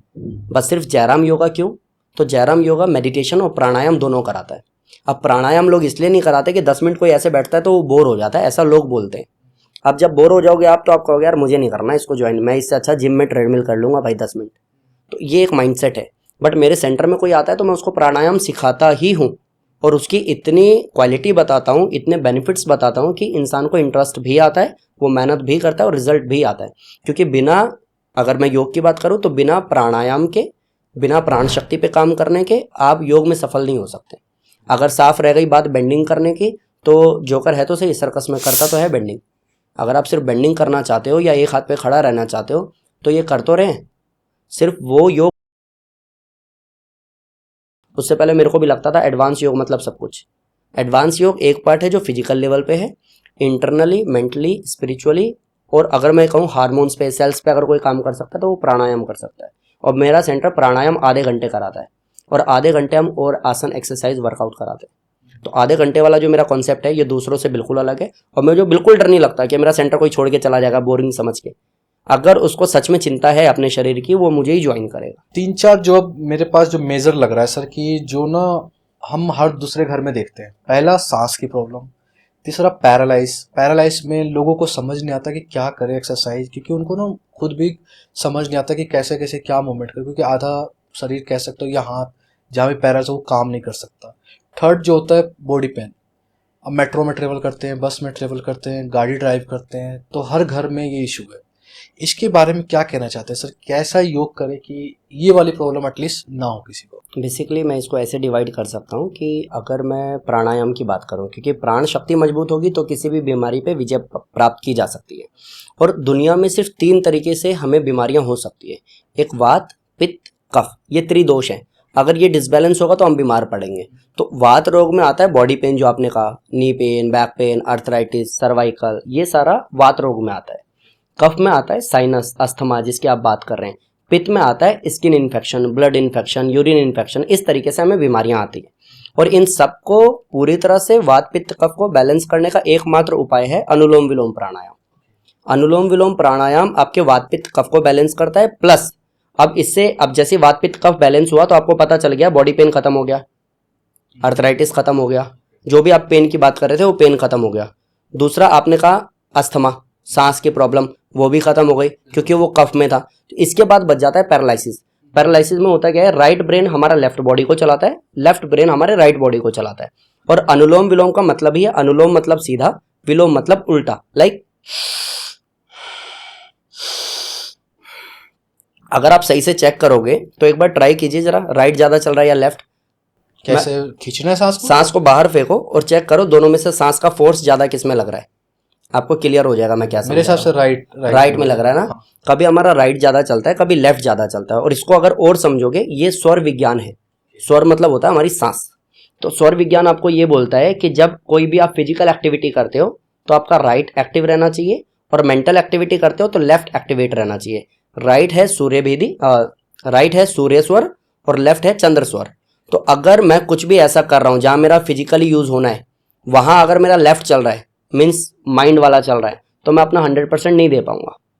अगर मेरा जहां माइंड चलना चाहिए वहां मैं फिजिकली बहुत एक्टिव हूं, तो वो भी डिसबैलेंस होगा, वो भी काम नहीं करेगा। इसको और अच्छे से समझोगे तो बिल्कुल ऐसा, जब मैं हवन में बैठा हूं, जब मैं पूजा पाठ कर रहा हूं, जब मैं मेडिटेशन कर रहा हूं, तो मेरा लेफ्ट चलना चाहिए। लेकिन कईयों को क्या होता है, पंडित जी को बोलते हैं टाइम हो गया, खत्म कर भाई, निकलना है, क्योंकि वो वहां बैठा ही नहीं है। समझ में आया? और कभी लड़ाई होती है तो हमें चाहिए उस समय फिजिकली। अगर मेरी बहन बेटी को कोई छेड़ रहा है या कोई ऐसी हरकत कर रहा है तो उस समय मेरे को क्या होना है वो मुझे अच्छे से पता है, लेकिन उस समय मैं कुछ कर नहीं पाऊंगा क्योंकि मेरा राइट एक्टिवेट नहीं है। अब मैं घर जाऊंगा और घर जाके बोलूंगा अब मिलेगा ना वो बंदा, अब देख लूंगा उसको, अब कोई फायदा नहीं है भाई साहब आपका। तो जब आप अनुलोम विलोम करते हो तो आपका राइट और लेफ्ट बैलेंस होता है। पढ़ाई के टाइम पे जब जो चलना चाहिए चलेगा, लड़ाई के टाइम पे जब जो चलना चाहिए चलेगा, और जैसे ये बैलेंस हो जाता है तो आपका वात, पित्त, कफ प्लस शुगर, बीपी, थायराइड सब बैलेंस हो जाता है खुद, आपको कुछ नहीं करना पड़ता। अब जब पैरालिसिस की बात है तो नब्ज या तो ब्लॉक हो जाएगी या श्रिंक हो जाएगी या स्वेलिंग आ जाएगी या किसी भी तरह से ब्लड नहीं पहुंच पाएगा तो पैरालिसिस हो जाएगा। अब जैसे आप अनुलोम विलोम करते हो तो अनुलोम विलोम से वो जो डेड पॉइंट है वहां पे वापस से ऑक्सीजन सप्लाई होता है और वो वापस से रिपेयर हो जाता है। तो ऐसे मेरे पास में केसेस हैं, ऐसा नहीं कि सिर्फ अपनी ज्ञान को मैं बढ़ा चढ़ा करके बोल रहा हूँ। मेरे पास में पैरालिसिस का भी केस रहा है। मेरे पास ऐसा बच्चा भी है जो पैदा हुआ सही से डेवलप ही नहीं हुआ, उसकी मम्मी ने बोला कि ये खेलता ही नहीं है, क्यों ये खड़ा नहीं हो पाता, और इसकी चक्कर में इसके कोई दोस्त नहीं है, कोई जानकार नहीं है, कोई इससे बात नहीं करना चाहता। उस बच्चे को मैंने सिर्फ प्राणायाम से, और 4-5 साल का बच्चा जिसको शायद प्राणायाम की वैल्यू भी समझ में नहीं आएगी, इतना किया कि वो चलता है, दौड़ता है, खेलता है, सब काम करता है। और अस्थमा तो मैंने बहुतों का ठीक किया है। Arthritis, knee pain, back pain हर घर में है, और ये 7 दिन 10 दिन महीने भर की कहानी है। अगर आप अनुलोम विलोम ठीक से करते हो तो अनुलोम विलोम रामबाण है हर एक बीमारी के लिए। इन शॉर्ट, इस पॉडकास्ट में अगर कोई कुछ सीखना चाहता है योग का तो आप अनुलोम विलोम सीख लो, और 1 महीने बाद मेरे को मैसेज करके बता देना कि अनुलोम विलोम से फायदा हुआ या टाइम पास। सही तरीका क्या सर अनुलोम विलोम करने का? बेसिकली बहुत सारे लोगों को मैं ये देखता हूँ करते हुए, मैंने बहुत लोगों को पार्क में देखा है और मैं बिल्कुल इसके खिलाफ हूँ। मैं जो तरीका बताता हूँ, मैं बोलता हूँ आप 10 सेकंड में इनहेल करो, 10 सेकंड होल्ड करो, 10 सेकंड एक्सहेल करो, लाइक दिस। मैक्सिमम इनहेल करना है और फिर उसको रोकना है और फिर 10 सेकंड में एक्सहेल करना है। प्राणायाम को जो डेफिनेशन है वो है पूरक, कुंभक और रेचक। सांस लेना, रोकना और सांस को छोड़ना। अगर आप ये कर रहे हो तो ये प्राणायाम की डेफिनेशन में कहीं भी सेट नहीं बैठता, पहली चीज। दूसरा, अगर आप लंबा सांस लेते हो तो आपकी लंग्स की कैपेसिटी बढ़ती है। एंड आप बिलीव करोगे, अच्छा मेरे को आप ही बताओ, मैं एक क्वेश्चन आपसे करता हूँ, लंग्स की कैपेसिटी हमारी कितनी होगी? एक्चुअली कोई आइडिया? कुछ भी छोटा मोटा, कितनी सांस इसमें एक बार में भर सकते हैं? मुझे लगता है सांस हम ज़्यादा ले सकते हैं भरने के लिए, लेकिन जब छोड़ने जाते हैं तो सांस का पता ही नहीं चलता कितना है। शॉकिंग है, मैं आपको बताता हूँ। एक क्रिकेट ग्राउंड देखा है? हाँ हाँ। क्रिकेट ग्राउंड में इतना छोटा प्लेयर होता है कि स्क्रीन पे देखना पड़ता है। ऐसे 7 क्रिकेट ग्राउंड में एक बार में जितनी हवा भरे वो एक बार में हम इनहेल कर सकते हैं, बट वो हम कर नहीं पाएंगे। इवन एक्सहेल हम इतना कर सकते हैं कि हमारी आंतें फट जाएं, लेकिन अब वो हम कर नहीं सकते। आप कहोगे ये कौन सी बात है? तो आपको पता है कि इस पूरी दुनिया में कितने ऐसे लोग हैं जो कितना परसेंट ब्रेन यूज करते हैं? इवन हम अपनी बात करें तो हम कितना परसेंट यूज करते हैं ब्रेन, पता है? नहीं, कोई अल्बर्ट आइंस्टाइन ने बोला था, पता नहीं 0.2 किया था या 1 किया था, मुझे एग्जैक्ट फिगर याद नहीं। हाँ, आइंस्टाइन ने किया था 5%। हाँ 5। हम लोग जो यूज करते हैं 0 पॉइंट समथिंग कुछ परसेंट।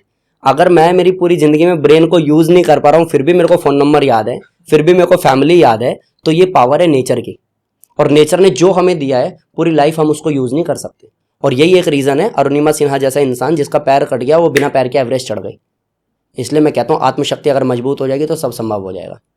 फिर भी लोगों को मोटिवेशन चाहिए होता है एक्चुअली। सर, जिसको अभी 2024 में भी अगर किसी को मोटिवेशन चाहिए ना, बुरा लगेगा लेकिन वो मर जाए भाई, क्योंकि इतने सारे मोटिवेशनल स्पीकर आ गए, इतनी सारी वीडियोस आ गई, इतनी सारी कहानियां हमें बता दी, इतनी सारी मूवीज बन गई, उसके बाद भी मोटिवेशन चाहिए। तो मैं सिंपल सी एक बात बोलता हूँ, एक बच्चा जो रो रहा है उसकी माँ को बोलने की जरूरत है उठ तू जा काम करके आ, बच्चे को खिला, तब ये चुप होगा? उसकी माँ को मेरे को बोलने की जरूरत है कि आपका बच्चा भूखा है मर जाएगा? नहीं, जरूरत है। उसको मोटिवेशन की जरूरत नहीं है, उसको पता है वो उसकी जिम्मेदारी है। और जब भगवान ने मुझे इंसान बनाया तो मेरी जिम्मेदारी है कि भैया मेरे को ऐसे नहीं मरना, स्वस्थ जिंदगी जीनी है, स्वस्थ ही जाना है और स्वस्थ समाज को कुछ दे करके जाना है। तो उसमें अगर मेरे को मोटिवेशन चाहिए तो मैं महामूर्ख हूँ। और बहुत सारे लोग इसमें ये भी बोलते हैं कि सर करियर कैसे डिसाइड करें? बिल्कुल भाई साहब, आज की यूथ मेरे साथ सबसे ज्यादा कंफ्यूज यहीं पे। करियर कैसे डिसाइड करें? तो एक बात बताओ, सोशल मीडिया का जमाना, यूट्यूब का जमाना, अगर शुरू से देखोगे, जब बच्चा पैदा होता है उससे पहले हॉस्पिटल में इतना सारा काम है, आप कर सकते हो। जब वो बच्चा ऑपरेशन होता है तो सर्जन के साथ में जो टीम होती है उसमें भी आप कर सकते हो। अगर वो बच्चा जब पैदा हो जाता है तो फर्स्ट क्राई और दुनिया भर के प्रोडक्ट्स आ गए हैं और सारे बड़े बड़े ब्रांड आ गए हैं, उसमें भी आप जॉब कर सकते हो, उसमें भी आप काम कर सकते हो, आप उसका डिलीवरी बॉय बन सकते हो। छोटे से लेवल की मैं बात कर रहा हूँ आपकी। उसके बाद जब वो बच्चा बड़ा होता है तो उसके लिए कुछ गेम्स वगैरह खेलने के लिए और सारी चीज़ें आप कर सकते हो। जब बच्चा और बड़ा होता है, उसी बच्चे की बात, क्योंकि वो बच्चे हम ही हैं, जो बच्चा और बड़ा होता है तो उसका स्कूल बैग से लेकर के, शूज से लेकर के, स्लीपर से लेकर के दुनिया भर की चीज़ें कर सकते हो। जब वो बच्चा कॉलेज जाता है तो आप ट्यूशन पढ़ाने से लेकर के, कोचिंग खोलने से लेकर के कोचिंग में काम कर सकते हो। और जब बच्चा और बड़ा हो जाता है या जब बूढ़ा हो जाता है, इवन जब शादी उसकी होती है, बूढ़ा भी क्यों कर रहे हैं हम डायरेक्ट उसको, मेन मुद्दा तो यहाँ है, घूम फिर के पहुंचना इंसान को शादी पे। जब उसकी शादी होती है तो आप सारी चीज़ें अरेंज कर सकते हो, आप प्लानर बन सकते हो, बहुत सारी चीज़ें डिज़ाइन कर सकते हो, उसके हिसाब से जैसी वो शादी चाहता है उसको डिज़ाइन कर सकते हो, उनकी ड्रेस डिज़ाइन कर सकते हो, उनका हेयर कट कर सकते हो।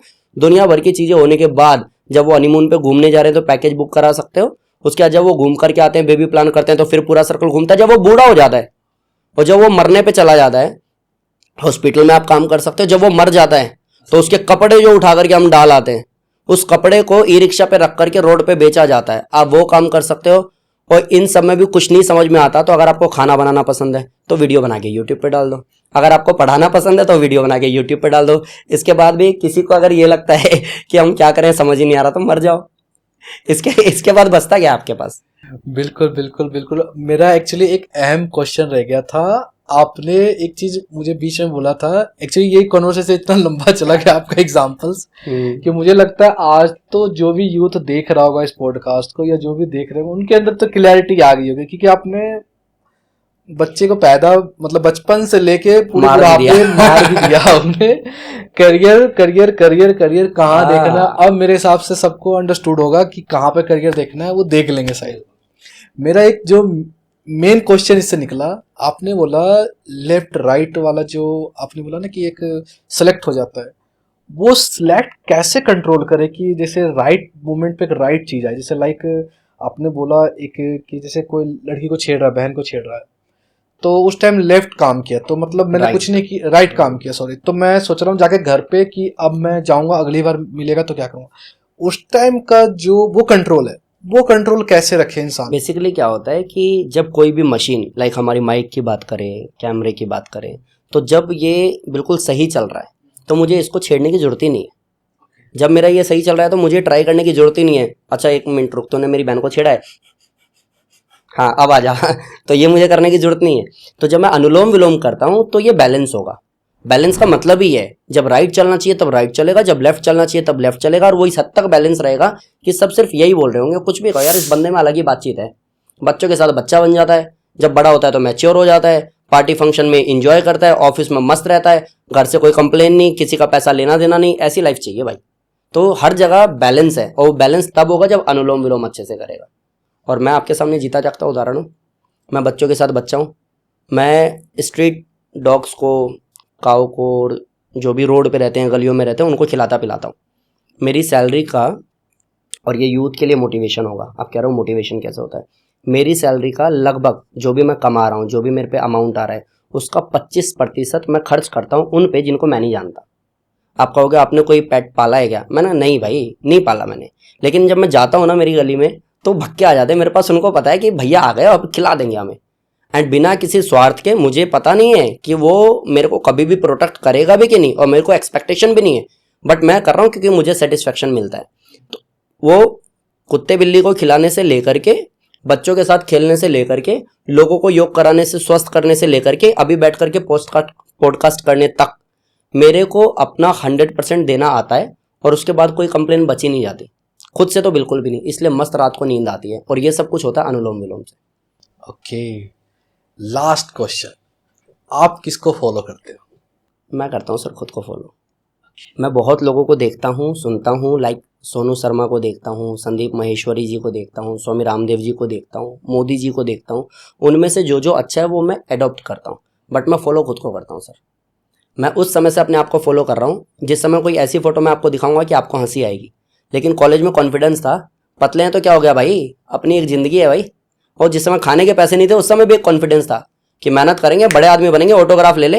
रूम में रह करके मैं उस समय में, मैं बताता हूँ कि मैं रूम में, मतलब मेरे बगल में एक रूम था, वहाँ पे बीटेक वाले 3-4 बच्चे थे, और इस साइड मेरा रूम था। तो मेरे रूम में मैं, जब ये दोस्त लोग चले जाते थे प्रैक्टिस पे, तो मेरे रूम में मैं बोलता था, हो गई है पीर पर्वत सी पिघलनी चाहिए, इस हिमालय, तेज चिल्ला के बोलता था, गंगा निकलनी चाहिए। और मैं सोचता था लाखों लोग मेरे आगे बैठे हैं, वो मुझे सुन रहे हैं। ये मैंने प्रैक्टिस तब की है जब मैं भूखा मर रहा था, और मेरे पे गेट खटखटाया जाता था, ठक ठक ठक। मैंने कहा हाँ जी भैया। अबे तो इतना चिल्लाता क्यों है भाई, थोड़ा शांत रहा कर, पढ़ने दे हमें। तो मेरे को एहसास हुआ, अच्छा मैंने चिल्ला दिया क्या भाई। तो ये सारी चीजें वहां से निकल करके आई हैं, और ये एक दिन की मेहनत है ही नहीं, एक दिन का स्ट्रगल है ही नहीं। और कोई यूथ चाहता है ना कि सर सक्सेस का डेफिनेशन क्या है, कोई डेफिनेशन नहीं है। Hard work, hard work, hard work, और बिना किसी एक्सक्यूज के हार्ड वर्क। और इसके पीछे मेरे से कई लोग पूछते हैं कि लक का कोई रोल है? बहुत बड़ा है सर। जब योग दिवस आया तभी मनमोहन योग गुरु क्यों है? मनमोहन उस समय योग गुरु होता जब आतंकवाद फैला पड़ा था, मनमोहन के योग को कोई नहीं पूछता। जिस समय क्रिकेट का क्रेज है उस समय विराट की इज्जत हो रही है। मे भी हो सकता है आने वाले टाइम में हॉकी की वैल्यू बहुत ज्यादा होगी, तो विराट जैसे बहुत आएंगे चले जाएंगे, कोई पूछेगा भी नहीं। तो टाइम जो है ना, टाइम, वो टाइम सेट होता ही लक से है। आप हार्डवर्क कितना भी कर लो, प्रॉपर वो वाला टाइम नहीं आएगा ना, मिलेगा कुछ नहीं।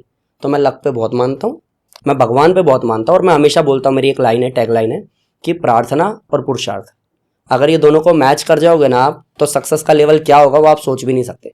और मैं बहुत पुरुषार्थ करता हूँ, पूरी ईमानदारी से करता हूँ। इसके बाद मेरा एक ही काम है भगवान को, कि आपको तो पता है ना मैं कैसा हूँ, बाकी आप संभाल लेना, टेंशन नहीं। सर हमने बात कर ली रामायण काल से लेके महाभारत, कलयुग की भी बात कर ली। कभी ऐसा कुछ हुआ जहाँ पर आपको पर्सनली डर लगा हो? क्योंकि आप गुरुकुल से भी पढ़ चुके हो, तो मुझे लगता है संस्कृत भी अच्छी आती है, और भी काफ़ी सारे ज्ञान होंगे, क्योंकि योग गुरु हो आप। तो योग में तो काफ़ी सारे होते हैं ना जहाँ पे आप स्पिरिचुअल भी होते हो। तो आपको भी कहीं कोई ऐसा मोमेंट जहाँ पर आप खुद भी डर गए हो? डर कैसा, भूत से या मतलब सिचुएशन? किसी भी कह सकते हो, सिचुएशन कह सकते हो, भूत भी कह सकते हो आप। मैं भूत का बताऊं क्या? बिल्कुल बताओ। बेसिकली क्या है कि मैं इस चीज़ को थोड़ा सा अगर वैसे सीरियसली बोलूँ तो मैं बताता हूँ आपको कि जैसे भगवान है ऐसी भूत है। आप कोई कहेगा नहीं है ये मूर्खता है, ये बकवास है। डिपेंड करता है आपके बिलीव सिस्टम पे। अगर आप भगवान को नहीं मानते हो तो भगवान भी नहीं है, आप करो कुकर्म, भगवान नहीं है। क्योंकि इतने आतंकवादी संगठन कैसे पॉपुलर हो गए? अगर भगवान थे तो रुकता। तो ये डिबेटेबल है, बट मैं ट्रस्ट करता हूँ भगवान में, इसलिए मुझे भगवान फील करने को मिलते हैं और भगवान मुझे तरक्की दे रहे हैं, ऐसा मैं फील करता हूँ। अगर किसी दिमाग में बाइपोलर डिसऑर्डर अभी हनी सिंह को हुआ, क्यों ऐसा इंसान खुद को हार्म करता है, खुद को मारने की कोशिश करता है, सुसाइड करता है? क्योंकि वो एक रियलिटी को जानता है जो दुनिया से शायद परे है, बट उसके दिमाग ने एक्सेप्ट कर लिया है कि भूत है। और जो ऐसा मानता है उसके लिए सच में भूत है, उसको आप कन्विंस नहीं कर सकते हो। बट स्टिल मेरे से पूछोगे कि मैंने कभी भूत देखा है क्या, तो मैं आपको बताता हूँ। मैं गाँव गया था और मस्त हम लोग रात में भूत ऊत की बात करके, और सारे भाई बहन एक ही लाइन में छत पे सोए थे हम लोग। मैं रात में उठा, छत से नीचे आया और मेरे को टॉयलेट आ रही थी। तभी उस समय ये घर घर शौचालय नहीं थे, तो थोड़ा सा आगे जा कर के मैंने टॉयलेट किया और जस्ट मैं पीछे पलटा हूँ, मैं एकदम साइलेंट, दिमाग खराब। मैंने देखा पूरा अंधेरा, खतरनाक अंधेरा, और बिल्कुल भी स्क्रिप्टेड नहीं है ये। मैंने देखा मस्त हाथ खोल करके पैर खोल करके खड़ा है, एंड मेरा टॉयलेट वहां रुक गया सीरियसली। मैं वापस आकर के ओम नमः शिवाय, ओम नमः शिवाय, ओम नमः शिवाय, ओम नमः शिवाय करके जाकर के लेट गया हूँ मस्त। और मैं सोया नहीं हूँ, मुझे लग रहा है आंख बंद है, मुझे लग रहा है आकर के बोलेगा बेटा उठ और चल मेरे साथ। टाइम आ गया। हाँ, मैं कहता हूँ कब सो गया मुझे पता नहीं चला। सुबह उठा मैं, तो सुबह मेरे को ये सुनाई दे रहा है ये दिल्ली वाले हैं, ये लोग तब तक नहीं उठते जब तक धूप नहीं लगती इनको। और मैं जगह वो मैं सोया हूँ डर से लेकिन मैं उठ नहीं रहा हूँ कि जाएगा कौन वहां पे। Okay. उठ करके जब मैं गया हूँ तो मेरे को पता चला है कि किसी ने तार पे क्लिप किया हुआ है और कुर्ता टांगा हुआ है तो मेरे लिए वो बहुत बड़ा था। और अगर मेरे से कोई पूछे लिटरली तो मैं कहूँगा शायद मैंने भूत देख लिया था उस दिन। बाद में पता चला सच में ही कुर्ता, अगर कुर्ता किसी ने हटा लिया होता ना वो सुबह होते ही, तो मुझे लगता भूत ही है। ओके, गांव में होता है ना, खेतों में भी लगा देते हैं स्टैचू टाइप का ताकि जानवर। वो तो आपकी एक्सपेक्टेशन है तो आप टेंशन नहीं लोगे, ये मेरा एक्सपेक्टेशन नहीं था ना कि पीछे कुर्ता किसने सुखाया हुआ है। अंधेरे में मुझे सिर्फ भूत दिख रहा था वो, क्योंकि मेरे को व्हाइट था, वो हिलता हुआ दिख रहा था तो मुझे लगा भूत है। और ऐसा में भी किसी ने कभी देख लिया हो तो उसको लगेगा कि हाँ हमने देखा है भूत। अब कोई कुर्ता हटा ले तो मैं भी कहूँगा मैंने भी देखा है, बट आई डोंट नो है कि नहीं है, बट आज तक मेरा कभी उससे। ठीक है सर, जाने से पहले एक आखिरी क्वेश्चन, हम लोगों को क्या सजेस्ट करना चाहते हो कि योग के लिए हम अपने आप को आगे कैसे बढ़ाएं? बेसिकली मेरे को इतना सा लगता है कि जब मुझे या आपको या कोई भी ऐसा इंसान जो स्पेशली घर के लिए मेहनत कर रहा हो, घर के लिए जी रहा हो, बच्चों का भविष्य देखता हो, ईमानदार हो, जिम्मेदार हो, सारी चीज़ों को समझता हो, तो उसको सिर्फ इतना सा सोचना चाहिए कि भाई तू कर तो रहा है, अगर बाई चांस तुझे ही कोई बीमारी हो गई तो उसके बाद क्या। तो मुझे चाहिए कि मैं खुद को पहले स्वस्थ करूं, और अगर मैं खुद के लिए टाइम निकाल सकता हूं तो मैं हक से मेरी वाइफ को और बच्चों को भी बोल सकता हूं बेटा देखो 1 घंटे मेहनत, उसके बाद अपनी अपनी लाइफ। ये एक बड़ा डेवलपमेंट आ सकता है अगर मैं इस चीज़ को समझूं। और आपने मेरे से क्वेश्चन किया भी ऑफ कैमरा, आप मेरे से पूछ भी रहे थे कि सर ये क्या था, बाइक तोड़ दिया तो फिर उसका क्या। तो मैं आपको एक चीज़ बता देता हूँ, अगर मैं आपको मेरी बाइक दूंगा ये सोच के कि सुधांशु सर से मेरी पहचान अच्छी है, टेंशन नहीं है, ले जाओ सर कोई दिक्कत नहीं है, आप कहते हो सर 1 घंटे में ला दूंगा मैं सर 1.5 घंटे में लाओ कोई दिक्कत नहीं है, बस जैसे ले जा रहे हो ऐसे ही ले आना, मैं ये आपको बोलूँगा। क्योंकि बाइक मुझे बहुत प्यारी है और स्पोर्ट्स में चलाता हूँ, स्पोर्ट बाइक मेरे को पसंद भी है। लेकिन जब आप ले करके आते हो, इंडिकेटर तोड़ देते हो, हैंडल तोड़ देते हो, टायर पंचर कर देते हो और फिर कहते हो सर ये लो, तो मैं एक्सेप्ट ही नहीं करूँगा। नेचर ने जब हमें पैदा किया तो बाई बर्थ हम सब लगभग एक जैसे हाइट और वेट के थे। उस समय बच्चा चेंज कर देते हैं तो पता नहीं चलता। तब जब नेचर ने हमको बिल्कुल सही बना के भेजा है तो हम मर करके सड़ करके नेचर को वापस देंगे तो वो एक्सेप्ट करेगा कैसे। तो मुझे लगता है कि ये मोटिवेशन काफ़ी है कि आप स्वस्थ हो जाओ, आपके परिवार को स्वस्थ कर लो, सोसाइटी में उतना क्या बोलते हैं उसको, सोसाइटी में उतना अवेयरनेस ले आओ, देश अपने आप स्वस्थ हो जाएगा। तो बेसिकली हेल्थ पे ध्यान देना है हमें, जैसा हमें नेचर ने दिया है वैसे ही हमें रिटर्न भी करना चाहिए। अगर उतना करके हम चले जाते हैं तो लाइफ में कभी हम परेशान तो नहीं रहेंगे। चलो कोशिश तो जरूर करेंगे, और आप सबसे भी रिक्वेस्ट करेंगे कि नेचर ने जैसा हमें दिया प्लीज़ फॉलो करते हैं उस चीज़ को, ताकि हम भी रिटर्न में दे सके नेचर को। Thank you so much. Thank you so much sir. Thank you so much sir.